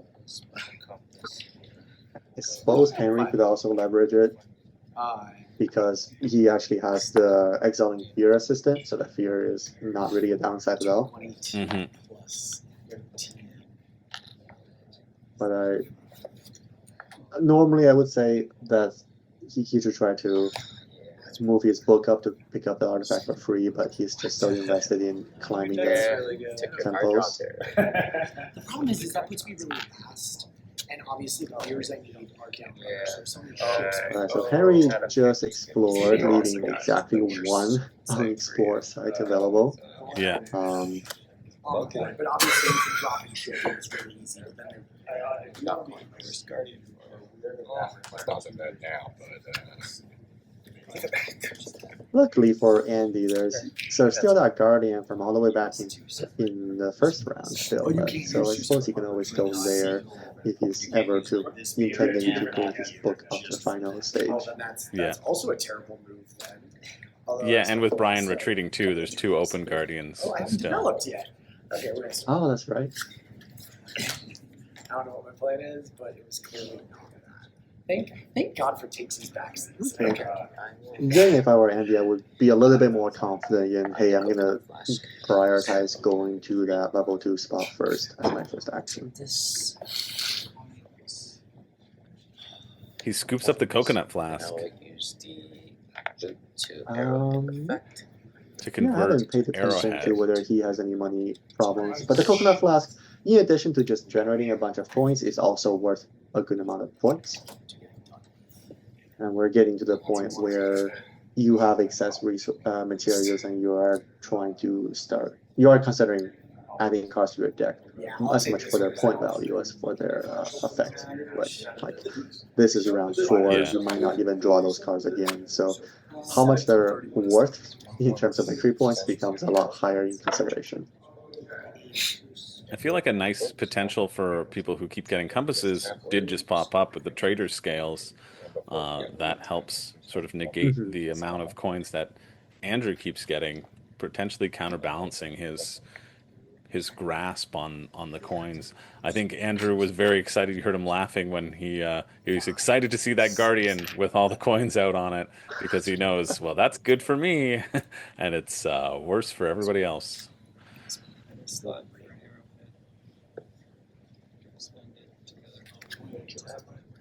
See Brian making a move on that research track, putting the pressure. Oh, we thought it was sort of a Okay. lock for Henry, but Yeah, Henry decided to take a turn off to explore, perhaps thinking that, oh, if he doesn't explore now, going last next round, he's not going to have a chance to explore at all. mhm.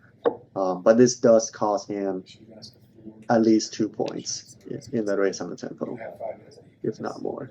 Yeah, because Brian's pretty much, you can see them lined up on his board. He's ready to push up.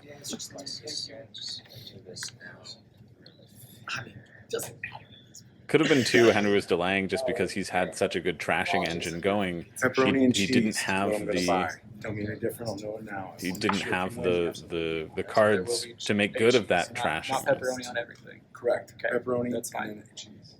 Pepperoni and cheese. Yeah, I feel like You're welcome. in Henry's spot, I might have also pursued a similar strategy as the one I prescribed to Brian, which is give up on your book Right. and just make sure at least you capture all the points you can from your magnifying glass. Both he is a second assistant as well as Brian's second assistant are just not that strong compared to their first one, so upgrading only one is more acceptable. I guess so. You saw it just play. The top I really like this use of the Pathfinder just plays. with Henry there. He moves to a guardian that he can defeat, and he also can push up on that next level. Mhm. And that dangling rail literally was the best thing you could do.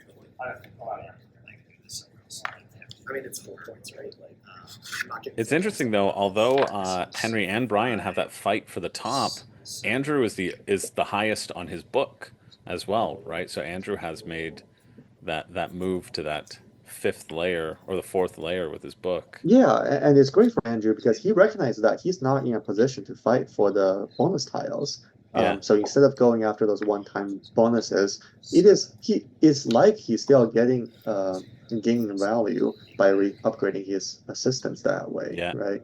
If everyone else has their only silver assistants and he has both his assistants upgraded, that means he is just net up 1 or 2 points of resources on each turn. Yeah. And in terms of number of spaces moved on the track too, Andrew has moved 9 total. Mm-hmm. And he hasn't even played his most powerful cards this turn yet, Yeah. right? He's still holding the airdrop, which looks like he doesn't have the compasses to support activating it to the top, but he could still play it on the bottom. Yeah. Alternatively, he could airdrop the machete to get the compasses. Not sure if that is as useful. I think he mostly just wants more research material ingredients. Yeah. 10 also having the benefit of being worth 2 points versus 1 when we talk about those Right. small gaps as well. Yeah. Yeah, but all Andrew, Brian, and Henry have all moved 9 spaces on the research track, and Andy with that move has moved 7 total spaces. So obviously there's a different variance in points and how much everything is worth, but even though Andrew, like with the magnifying glass, seems behind, he's ahead on the book, and that's going to even out. Yeah, and he has a lot of control over the market roll right now. Like, Mhm. he's only finally opting to use the airdrop, waiting a little bit longer just to make sure that the other players have exhausted their options. We'll still be last. But we will be respectable. Yeah, some binoculars that are popping up, it looks like. Yeah, probably not what he was hoping for. He's hoping to see some of those cards that just convert coins into raw victory points at this point. Cards like the grappling hook that was exiled, or bow and arrow, basically anything that can turn into points. Binocular, powerful card, but at this point you don't really want to spend 4 coins for 1 victory point, and you might not even get to play it. Right. I don't know how many cards are left in Andrew's deck. Even assuming he draws it, it will be barely better than one of these other powerful cards. Yeah, and he has been purchasing a lot of cards as well over the course of the game, and so I feel like at this point it doesn't seem, especially with the cards that are on the table, that anything he buys is going to see play. I think that's a good call.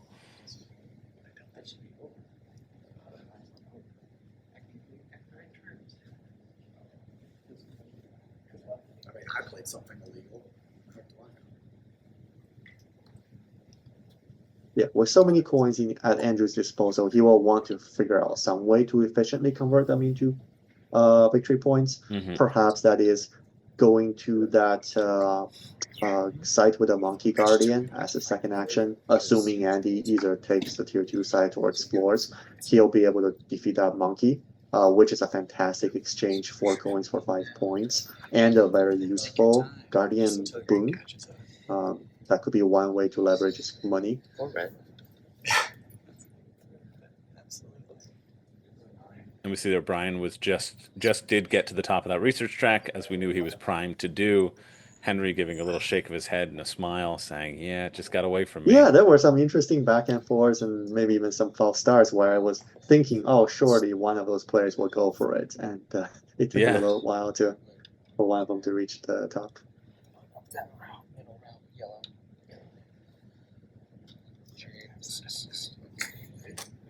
No, you're not. I'm just. Henry now pushing that book track up. Yep. This makes a little bit more sense now that he no longer has a reason to really go up to the top as aggressively. Yeah. The difference between the second and third place is only 1 point, and if he can get his book up and pick up some of the valuable research bonuses from the book, that might more than make up the difference. Yeah. Yeah, getting that book track up, getting those bumps, just getting a free artifact as well with a lot of resource-driven artifacts still on the board, that's a potential nice. Yeah, what would be really nice if he can pick up that Runes of the Dead. Yeah. That would be the best thing, because again, he can just trash that fear right away. Income is 13. And it looks to me like he'll be able to do that. Maybe he has to push his last idle slot to the top, but that's fine. He has Stone Keep. He can always push it back down next round. Yeah. So Yeah, and we see that separated on his board too. He's primed to tame that Guardian, has already set those resources Yep. aside. Yep. Andrew also pretty primed to do it, although he doesn't have any compasses, but yeah. I imagine the compasses aren't that hard to get at this point. So at this point, one other consideration. Okay, so Andy is going to just take that out of the equation for everyone, including himself.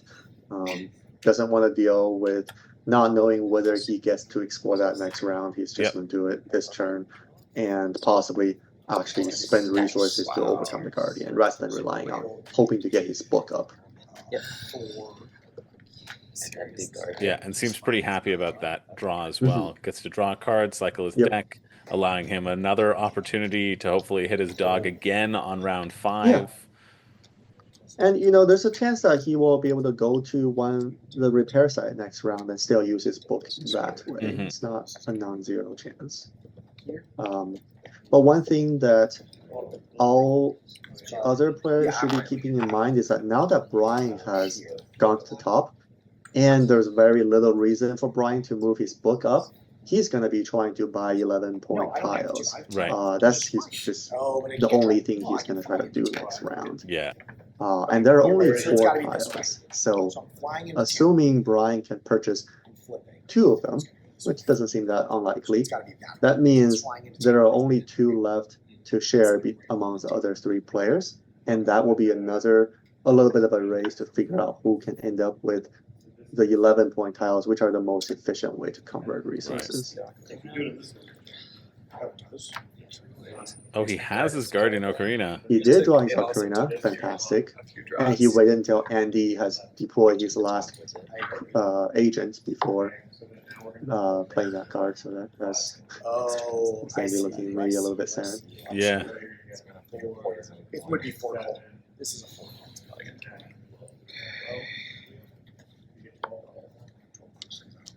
That's surprising to me. Yeah, I thought he didn't have it. I thought he wasn't building towards it too. Oh yeah. I almost wonder if there's a way for him to try to get So this is mine. 3 sets of 11 tiles. He's almost half enough for a full set right now. Yeah. But it's cleaner. Yeah, he did until he used his tablet for the Guardian Ocarina, but I mean, going back wherever he wants.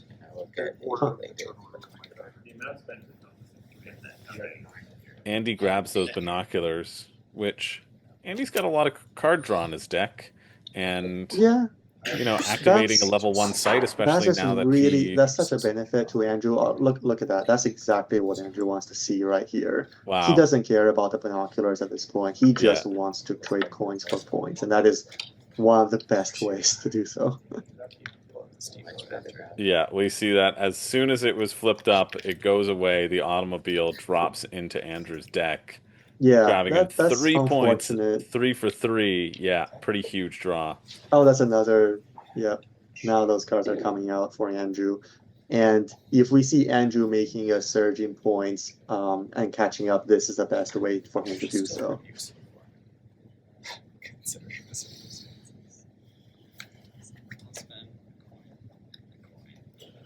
Yeah, we see Brian recognizing that and saying, "No, sorry, Andrew, you can only have so many points with your coins. I'm going to take some myself," and grabs the torch.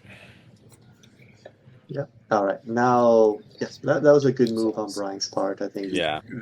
Really can't afford to let one person pick up so many 3 points.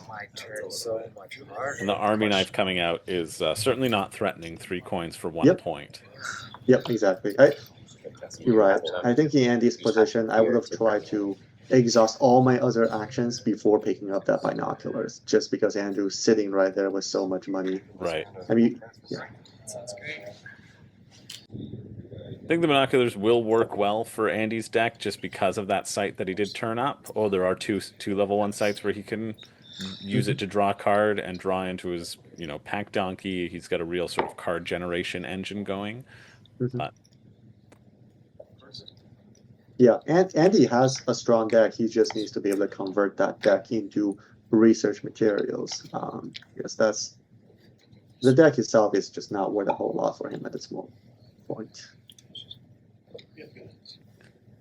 yeah, we see Henry struggling. I think another cut indicates another long turn for Henry, trying to figure out what he wants to do. I think he had a plan, and then He did move his book up. That's where those 3 compasses from. Yeah. And I think if I were him, I would be pretty tempted to push the last idol up on the left side to pick up the Runes of the Dead. That allows him to continue researching. It gives him a fear that he can trash right away. It gives him a coin that he can use to defeat the Guardian. Yeah. Alright. Attack my assistant. Gain compass, cold, and exiles. He might just be buying it outright.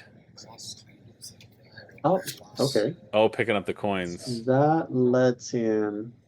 Interesting. Does that allow him to further research? At least trash the Yeah, rethinking his trader scales. He went to grab it, but now gain the compass. And then I was gonna buy. So that's gonna be 4 plus the 5 is 9. yeah, just going through the order of operations, making sure to finish his assistant's action first before moving on. Plus 1 is 11. So I'll put down another 10. That's his path to getting his ruby. He's going to turn his arrowhead into his Sure, ruby. sure. Be left with not a compass though, which he would Yes. need to move his book up. Yeah, I'm not sure. Maybe he has a card in his Money's hand not worth still. Yeah. There's Possibly. a lack of opportunity cost. But, well, he is finally sort of taking a decisive step towards solving his monetary issues. Yeah.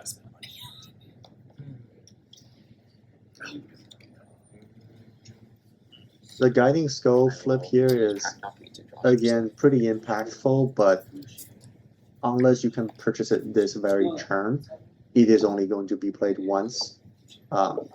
So, and you can sort of almost calculate what the rewards will be, given that there are only 2 left on sites that are unknown. So you can either. Tricky thing is, those 2 sites are very different in what they offer. Yeah. Can be a bit of a gamble to buy that guiding skull right now.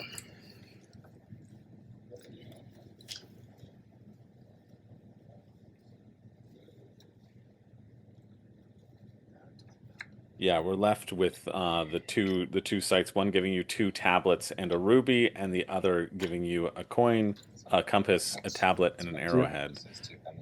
And here we see Andrew using the compasses he gained from, I think, Theodolite to power up the tent to grab just another boatload of resources. Yeah. He's going to be able to research at least 2 more times. Yeah, and is going to definitely make up those points. It doesn't matter that he's been a bit slow. He's making up for it. 15 total. Although in terms of total points on the research track, it feels like Henry still has the edge right now. But it really feels like Andrew's got him on the ropes.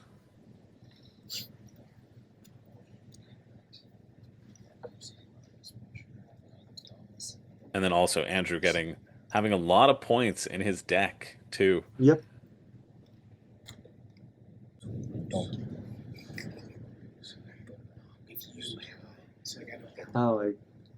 Let's see if I can figure out where Brian went after playing Ocarina. Was it back to a base site? Ambiguous coconut. Wow. Yeah, it really might have been. He has no way of generating tablets, so maybe he had to go there and he just didn't have 2 cards in his hand, so he couldn't hit that. Oh no, because Henry's blocking that site in the level 2. Yeah. Kind of blending in with the board there. I thought for a minute it was open. Have to go take a nap from 7 to 10. Yes. There might have been something that happened in between because he only has one tablet right now. So perhaps he went there in order to play Ocarina. I couldn't sleep. I was looking on the other players' boards. Yeah. But it is unfortunate that even with Ocarina that you are forced to go to a base campsite at this stage in the game. Yeah, for sure. That's definitely a blow. I mean, yeah, I guess he needed 2 tablets because he could have hit up the. Maybe there was a Pathfinder's sandals that allowed him to go there. Perhaps. Maybe that's the card that's underneath the Ocarina. That would explain a lot of things. But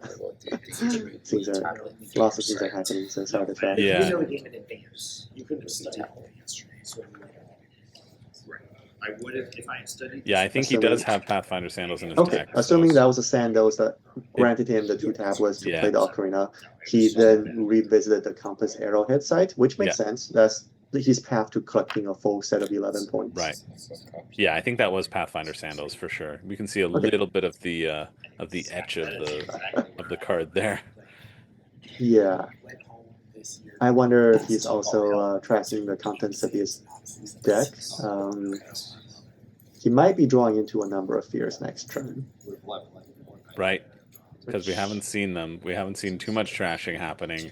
That could spell pretty huge danger for him, especially with Guardians Ocarina having already been played. Yeah, it might be a less effective turn for his last round. Which is something you certainly don't want. Yeah, it might be the difference between being able to acquire 1 11-point tile versus 2. Right. I have no idea.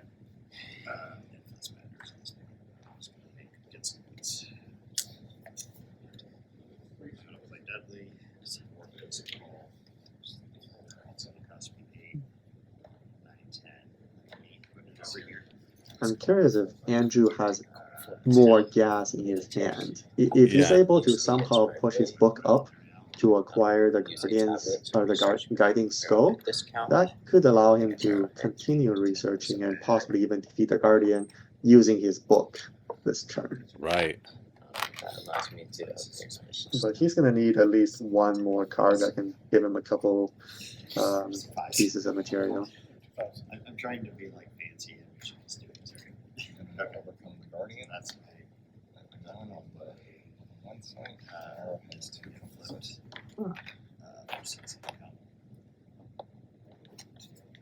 Nope. Decides to just play it safe.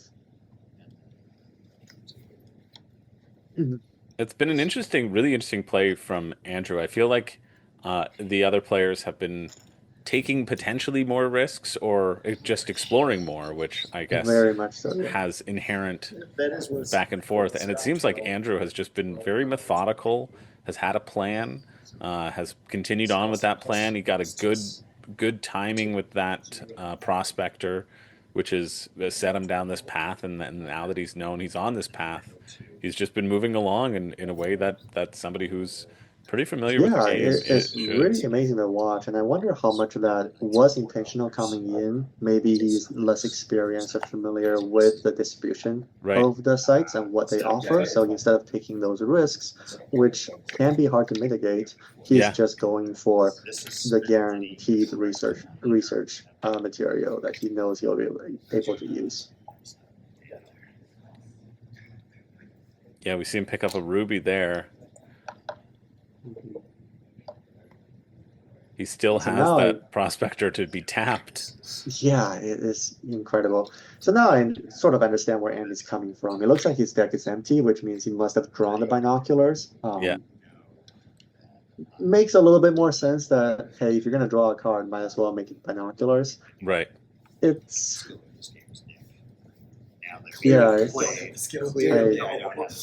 I wonder if there's a way to have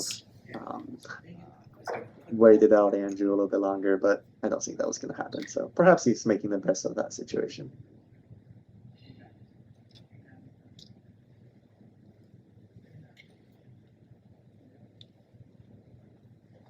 Yeah, especially with Andrew's untapped prospector, it feels hard to wait him out.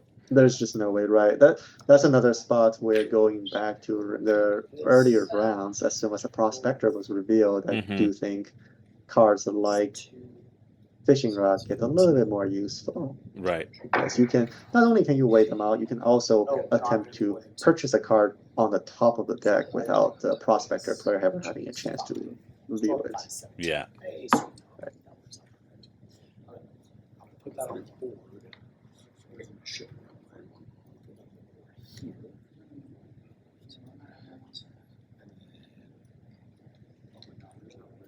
What I've been really impressed with all these 4 players throughout the game. It's just lantern to get Yeah, just the way that they're pivoting in Yeah. response to each other's actions is just really fantastic to watch and observe. You'll see oftentimes maybe a player was considering doing something else, and as soon as the person ahead of them did something, that Yeah. they're like, oh no, I gotta do this other thing instead. Level 2 don't use it. Level 2. That's Yeah, they've been really reactive, really responsive. Yeah, responsive more than reactive, like very considered. Compass and arrowhead to overcome the guardian. Yeah, I'm sure what Andy was considering when he bought binoculars. Well, if I were Andy, here's what I was thinking. Okay, I gotta explore now because I might not be able to explore next turn. I explore, I know there is a 1 in 3 chance one of the sides it can give me a card draw and the deck is empty. So therefore, I need to buy a card. So that's sort of what he was thinking. Yeah. And that thinking totally paid off. He did pick that one card, one site that would have drawn him a card. And if he hadn't bought any card, he would have just missed out on that bonus. Yeah. So I will ship. And we head into round 5. Yeah, so going to this round, certain players' objectives are a little bit more clear than others. For Brian, I would say his goal is to take and deny as many of those 11-point temple tiles as possible. Yeah. It's very clear heading for Brian. And knowing that, that could probably influence what the other players are trying to do.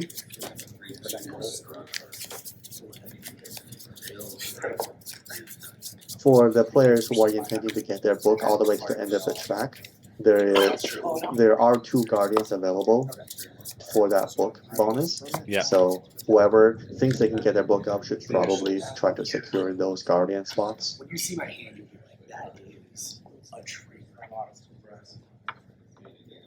We see the new ones that are up, one of them being the sundial, which gives you know, just... Those are great. Those are you're spending 2 compasses to get 2 points of research material, and you're even getting a victory point during the process. Those are definitely artifacts that you'll want to pick up.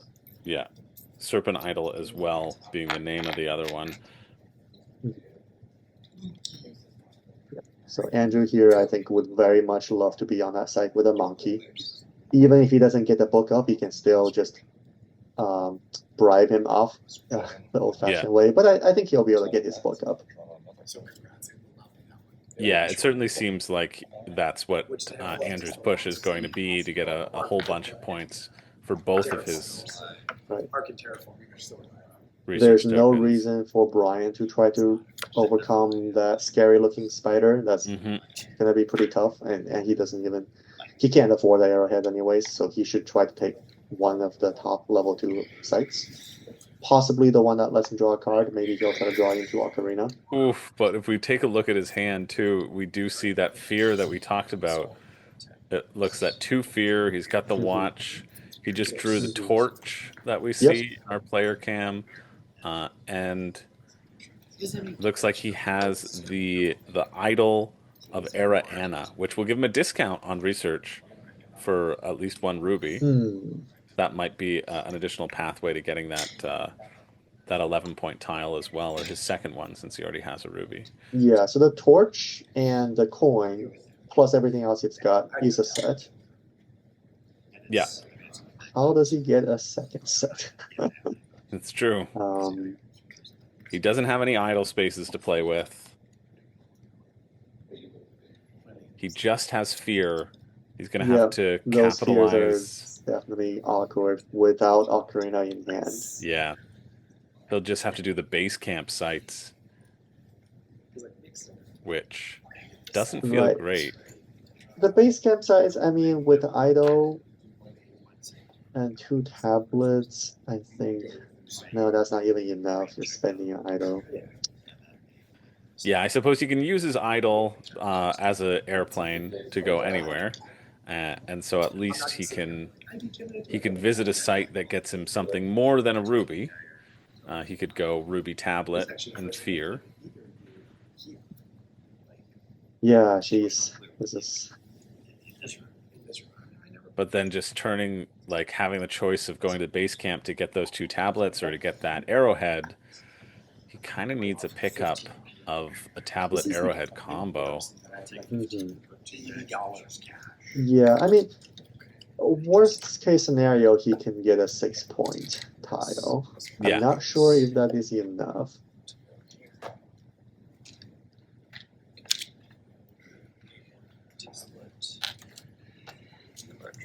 So he uses his card assistant as well as hmm maybe something else to travel there.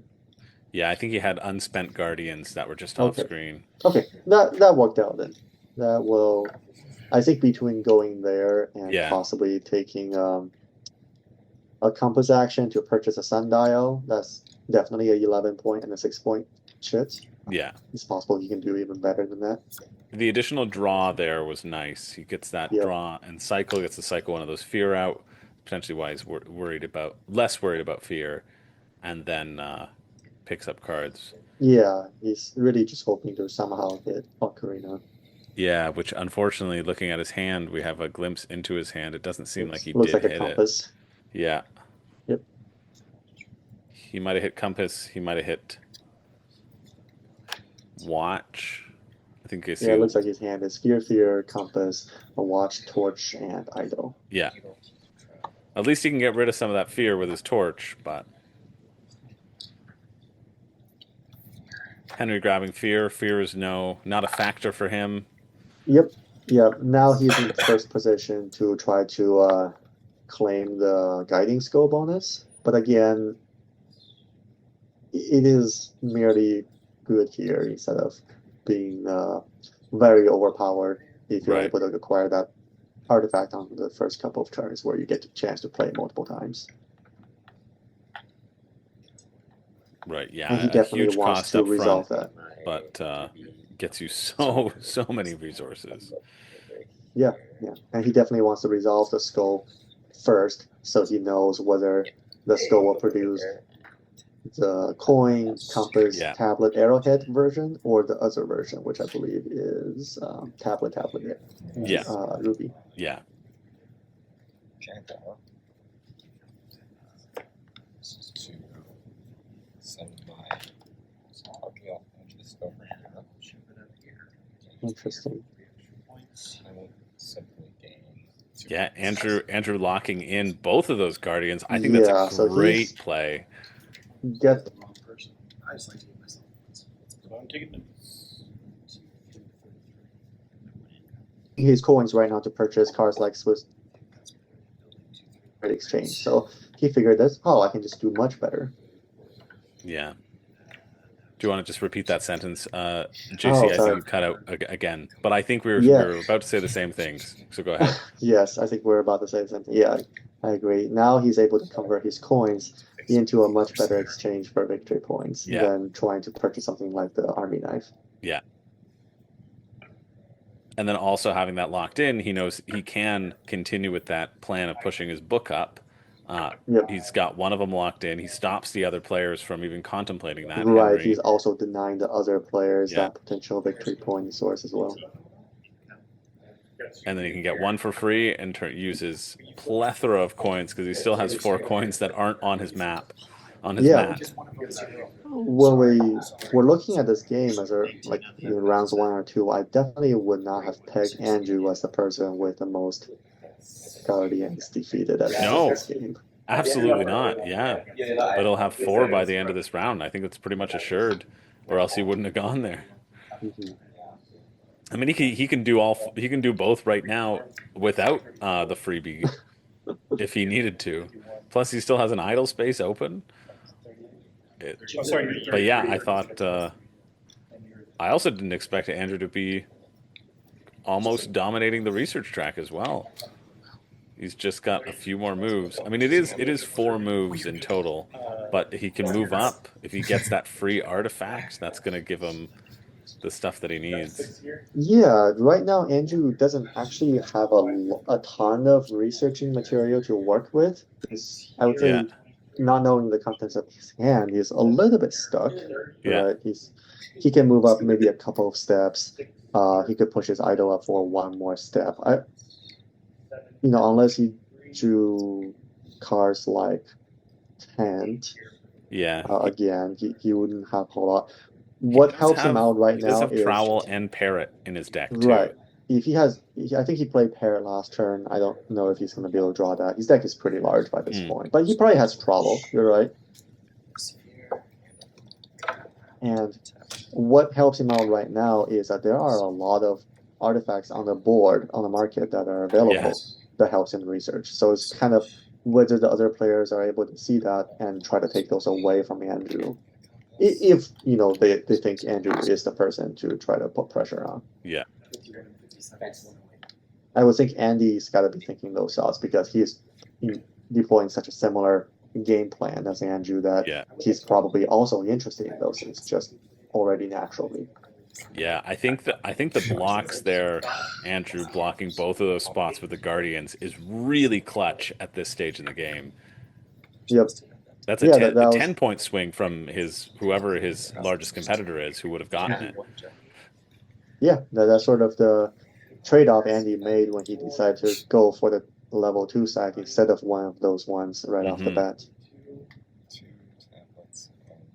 I mean, how can you not go for that double arrowhead, double tablet space, though? Yeah. All right, so now that Andrew is threatening to take the guiding skull, I wonder if that will force Henry's hand. Yeah, Henry has it locked up. We see Brian making a move with his book. At this point, I wonder if he's just gonna try to upgrade his card draw assist and dig for Ocarina. I think he's only costing himself a 6-point chit this way. Right, he still has enough to buy a full set, I believe. Yeah. And this potentially maximizes chance of drawing into Ocarina, which gets him an 11 point. So there's probably a bit of a risk-reward calculation going on there. Well, it definitely wasn't the reward he was looking for. Even if we couldn't see into his hand, we could see it on his face. Draws into a gold pan. Just more gold with not a lot to spend it on. Henry goes exactly for that guiding skull like we were talking about, not letting Andrew get his hands on that. Okay, so that's the one that he wanted. He doesn't want more rubies. Yeah. He just wants money and the other materials. Yeah, we see that the worked fist out pump. quite well. And this is where I think Andy would really want to be able to take one of those two artifacts, either the sundial or the cursed idol, away from Andrew. Yeah. Whichever Andy needs more, he should just buy that right now before he goes. I'm guessing the cursed idol, because that will allow him to move his book up, which allows him to further research.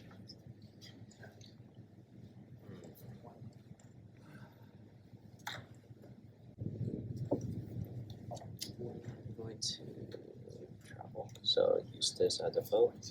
Over 2. Andy traveling. Over here.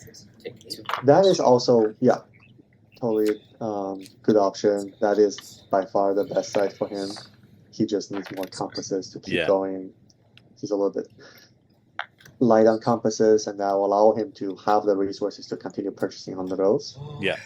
There's a lot of good things that are here, so I should use my Ruby to this. Yeah, we see Andrew making that push for the artifact as well. Pushing up and grabbing the Runes of the Dead. Yeah. Runes of the Dead, okay. That is a lot of tablets. That's probably more tablets.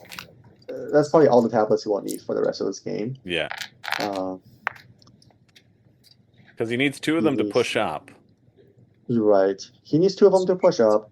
He'll want 1 maybe to purchase a 11-point set, but that's all he'll need. So now he should prioritize picking up arrowheads or compasses, or even just rubies. That cursed idol is gonna be looking very tempting for him.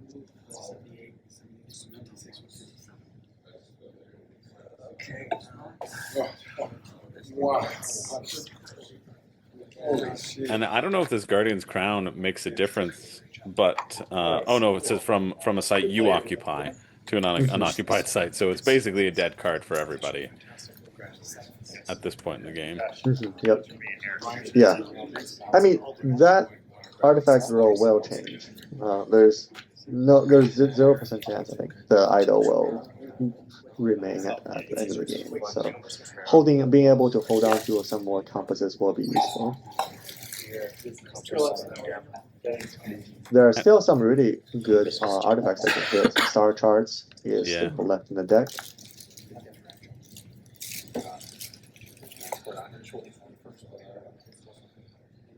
Henry now having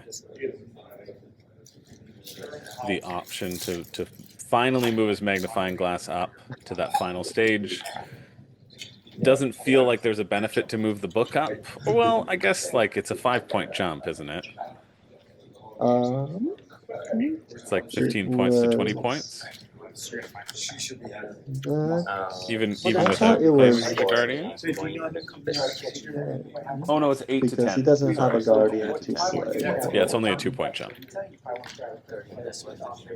45 minutes. I've always got 15 minutes out. He has on toes. To pump up, get 3 compasses.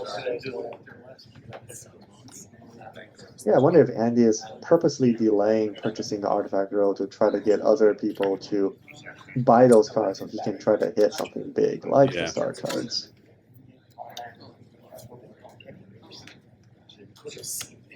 We see behind the players, Brass has finished up. I think Dune Imperium Uprising has also finished up. This is the last game, the slowest game of the semifinals. All these players definitely taking their time to think through things.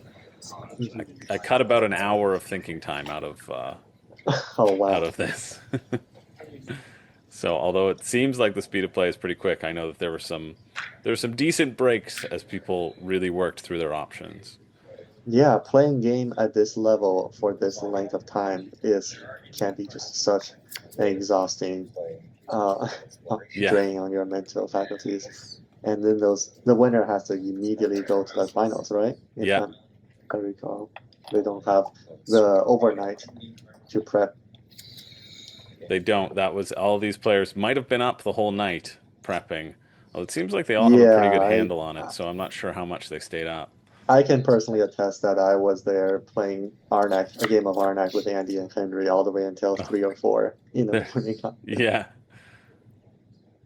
Okay, so Andy did possibly get what he wished. He did get Andrew to purchase an artifact and clear something that might be reasonable. Ceremonial Rattle is 3 compasses for 2 points, and it also refreshes your assistant. Yeah. Generally a pretty good trade. Hey, Alan, guess on this. I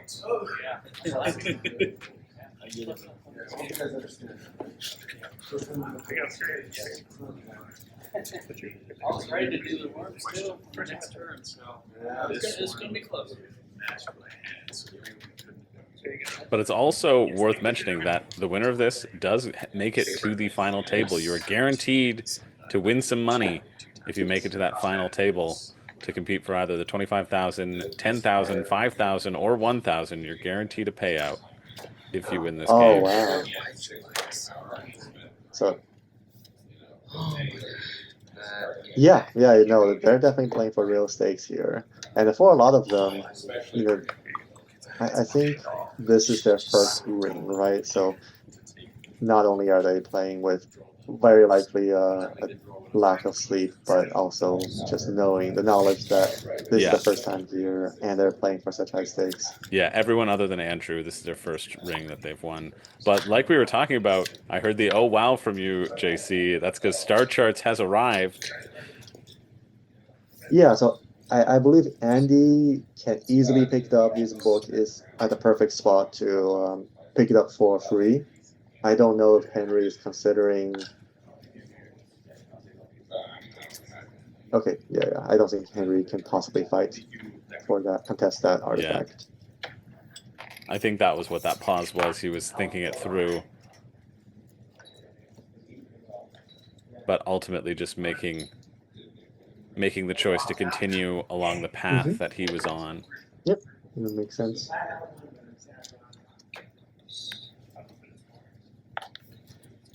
Yeah, this is a pretty huge pickup for Andy. He should definitely take it. I don't know if anyone else can possibly threaten it, but no, and Andrew has the automobile in his hand, so he's representing 2 more compasses, so probably doesn't want to take any risks, just lock it up.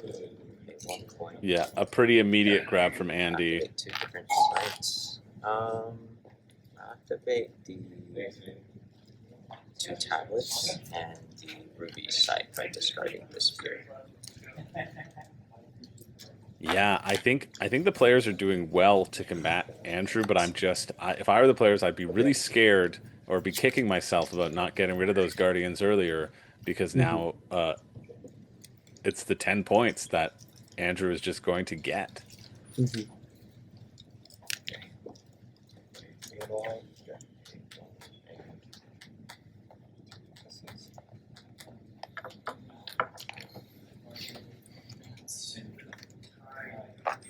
No, Theodolite. So between Theodolite and automobile, Andrew's still representing some really powerful purchases. And still hasn't tapped his prospector. Yeah. I wonder if he could maybe purchase a ceremonial rattle to refresh the prospector and just hurdle past that army knife. Just buy it just to see more cards, because there are still a lot of valuable cards left in the deck. Yeah. Wait, There is, I believe, still the Steamboat and the Brush. Both of those are 3 for 3. There's even the Aeroplane, which is a 4 for 3 card.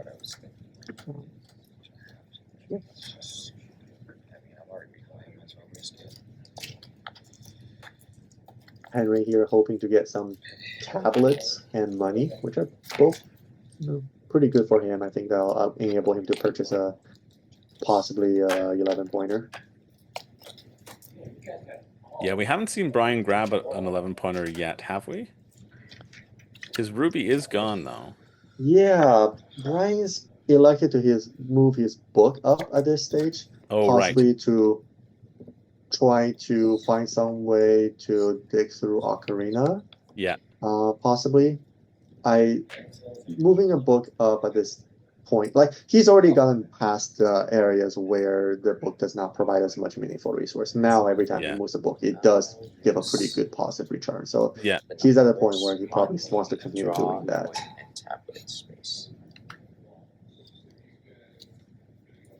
I think Andy just finishing up the effects of that stone tablet. Oh, sorry, the star charts.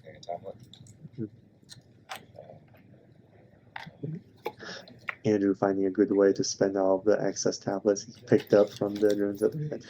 Yeah.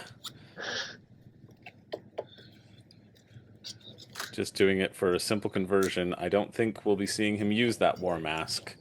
No, I would be surprised. Oh, right, I forgot that Brian had that idol of Arana in his hand, so he didn't need the ruby. So he could spend the ruby on other things. Yep. That is one of the most powerful card draw effects. So he's really hoping that. That is not the. That's not the card of Crystal Earrings. That is the one that draws from the bottom and only goes 2. Got 2 cards, keep 1. But I think I saw a flash of blue as he put it in his hand, so he might have hit the. Yeah, didn't quite get a good look. Guardian's Ocarina. I feel like he might have done it. Well, if he did, then he has exactly a tablet to activate it as well.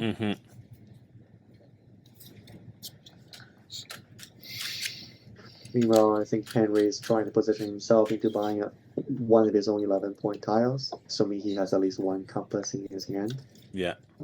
Which he's gotta have it. There's no way he would spend his last compass otherwise.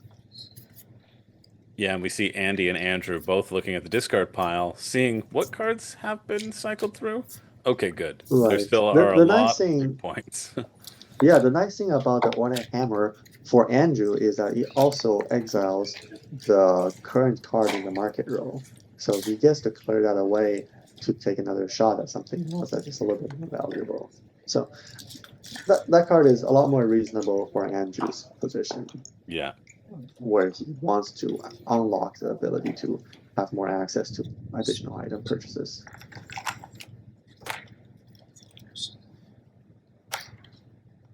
Pathfinder staff play from Henry. Pathfinder staff does not give him tablets at all, unless you were to go to a lower site.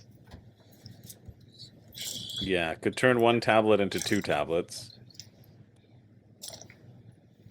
He's got the ruby he needs. He would need the tablets. Or he's going for draw. He just does not need more arrowheads at this Yeah. point. Really fishing.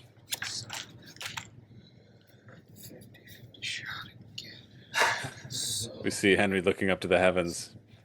Henry, Yeah, I'm I'd not say, sure what he's hoping for. yeah, Maybe Stone Key. Stone Key allows him to refresh an Yeah, an idol. idol, That just would be to- 4 points. I'd say Henry is definitely the most expressive out of the 16. Not even just the people at this table. Out of the 16 ring winners of WSBG. But I know even when Henry's doing well, he looks stressed. I've seen him win games stressing out. I've played games with him where he's stressed out. Definitely one of my favorite players to watch because you see the emotion and you see how much it means. It really means to him being here. Definitely means this to all these players, but we can see it on Henry's face certainly. Oh, jeez. Wow, Andrew's still sitting on a hoard of resources Wow. here. Wow. So much.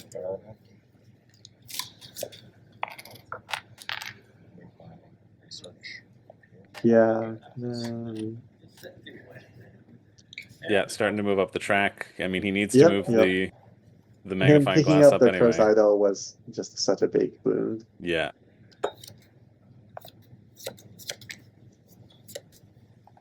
A pretty quick move from Brian. He needed to get up there to get the ruby and the arrowhead that he needs for his 11-pointer. It's 4:15. We are now 2 timers. I think we just heard the judge saying, 2 minutes. listen, we're going to have to put on By that point. 2-minute timers because it has been a long enough time just to get it done before we need to do the drawing for the final game and turn around. These players started at 9 a.m. and should be around sort of 12:30 right now. Yeah. So Henry did draw the stone key. That was pretty big, huge. Nice. That's a 4-point swing. And he's also playing quite quickly now, moving up on the research track with inscribed blade to substitute for an arrowhead. I still have no idea whether Andy has a ruby or not available to push up. But, Yeah. he has the idol. He could always hit there with the idol. Andrew even making the push up. Wow. Yeah, now thanks to the ruby. You see the look of sadness on Andy's face saying, come on. Because I don't know if Andy ran out of money. I feel like he shouldn't be between his assistants that just produce so many coins.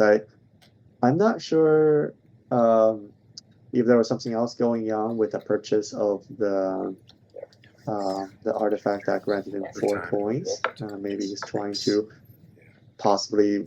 He's maybe expecting Andrew to refresh the market roll, and that is one of the best better options to have when the market starts coming out with new items. Brian's just been bouncing around the board, both with his his Pathfinder sandals. That must be what he drew from the bottom. Yeah. So now he finally has a full set. And let's see, he picked up what 7-ish points for moving his book up and purchasing a couple items. Yeah. So that kind of is works out. Yeah. Yeah, points wise, he might be about the same as purchasing an 11-pointer, and maybe he just didn't even have that as an option. Yeah. One thing to consider is if you're able to purchase an additional 11-pointer, that very likely he is taking that away from another player at the table. Yeah. Take the last reward. Yeah, also just moving the book up, he might have needed those resources to chain into other things, right? Getting the additional draw, getting the additional artifact, certainly better than just straight points. Ooh, what artifact is Andrew buying here? The Ornate Hammer. Goes for Ornate Hammer. Yep. And just starts to cycle, as we were talking about. Yep, there's probably a grappling hook in there that's worth 2 points, so this hammer play is worth 4 points. Plus, he fully unlocks the power of his Prospector. And Andy is at least in a position to take advantage of that. Grabs that fishing rod for good measure, making sure nobody can catch him on the coins. Oh, okay. That's... I think it was probably worth the same amount of points.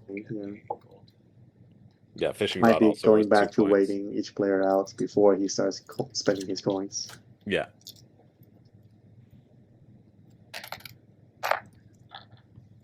There we see the big 11-point purchase from Brian. And we'll probably see one. Oh, I don't know if Henry can afford one. Oh yeah, he's looking.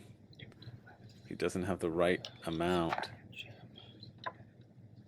Oh no. Oh Does no, not have he a just chocolate goes soup. for a 2.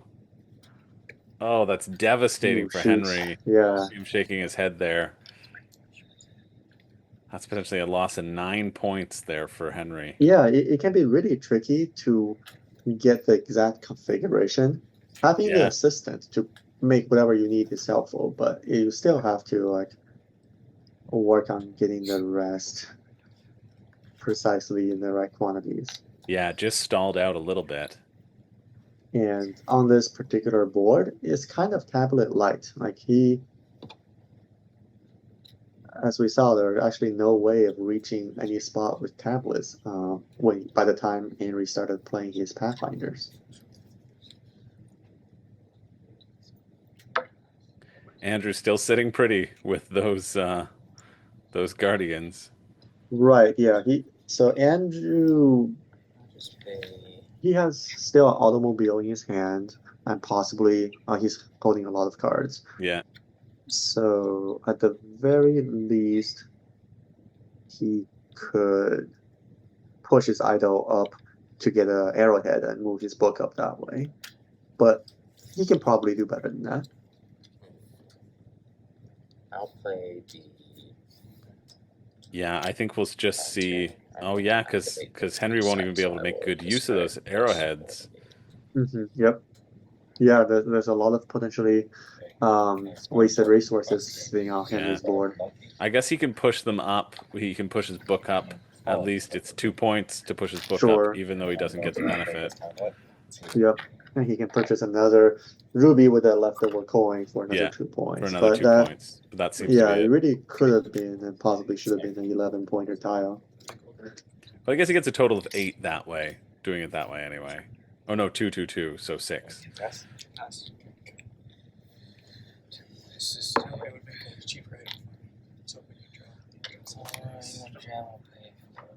Yeah, grabs that 2. Henry's fate is determined. We see the players just cleaning up the last little points that they can get. I think Andy might be out of time, and he might just have to purchase a card. Oh no. It looks like he has enough to purchase a tile first. But it doesn't matter. He can't outwit Andrew. He's either going to have to buy that journal, or there are some weird cases where if you think Andrew's your only competition, and you think you buying that journal for 1 point unlocks Andrew's ability to buy more than 1 point, you might even want to pass here. Yeah. But I can see a ruby, I can see an arrowhead. Right. I He's think first gonna buy a big temple tile. Yeah.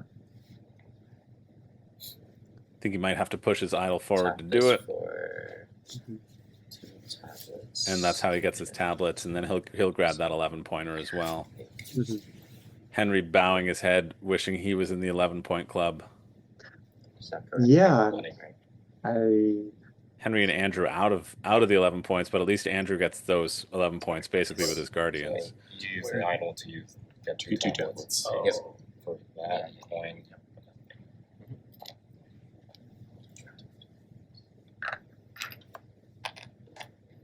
So you spend 1 tablet for the idol. I thought Brian was out of it with his book I so spent far an idol for down, 2 but the tablets. fact that Brian and Andy both have those 11-point tiles, that feels like a really good push towards the points that Andrew has in his deck. Because I feel like the three of them all have decent points in their deck too. I mean, Henry has really caught up in the deck composition as well. Yeah. I think most of them were able to execute their plans.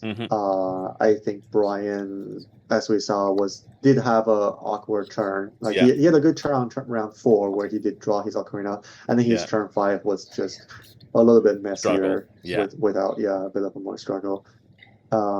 Henry got to the top tempo first, which was nice.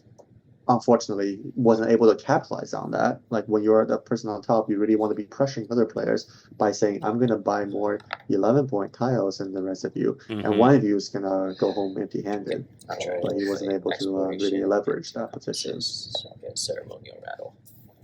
And refresh my airplane assistant. Andy grabs that ceremonial rattle, refreshes his airplane assistant. Excellent. Automobile probably goes for the stone key at this point. That's stone draw.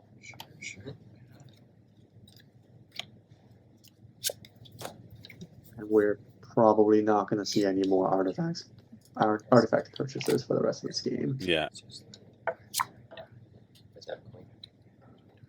Yeah, that stone jar being the last one. Geez, can Andy afford this? Airplane assistant. Oh.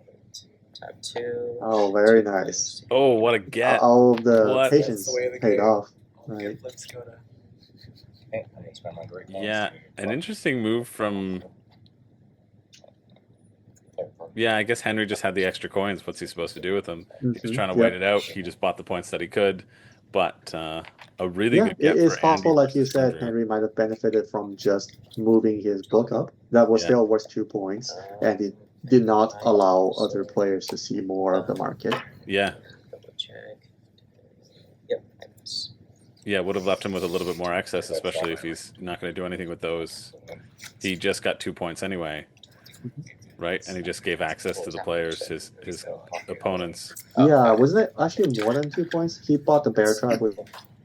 He bought bear trap, and he bought, I think, the army knife, or whatever was left out there for a while. Or the map. There was a map that popped up because the army knife went away when Andrew did it. So I think it was a journal. Andy. All right. When you guys are done, the winner want to grab a quick slice of pizza, but then we're going right into the finals. So. All right, we hear John saying we're going to go right into the finals. We're just going to do the final scoring right here. So for Andy, so you're red, so it's going to be 19 plus 8, that is 27 points. Listening to the judge. Andrew, that is green, that is going to be 20 plus 10, which is 30 points. Brian, who is blue, that is 23 plus 8, that is 31 points. And Henry, who is yellow, is 21 plus 8, which is 29 points. It's not bad. It's 31, 30, 29, and 28, I think. Temple tablets. In terms of points up there. Andy. Yeah, Andrew has a bit of advantage in both having a stronger or more valuable deck. Okay, everyone's idols. And more guardians. Yeah, including empty spaces. 12. I would imagine Brian and Andy have a chance to compete a little bit because they each have at least a 11-point Monster Slay. Henry might not be able to catch up that difference. Yeah. All your items and artifacts. Doing a speed counting right now. Including fears? Speed scoring. No, not fears yet. 16. Another notable thing is Andrew picking up 16 points for idols because he didn't use that third space, which I'm very shocked Yeah. about. Okay, and now finally fear. -4.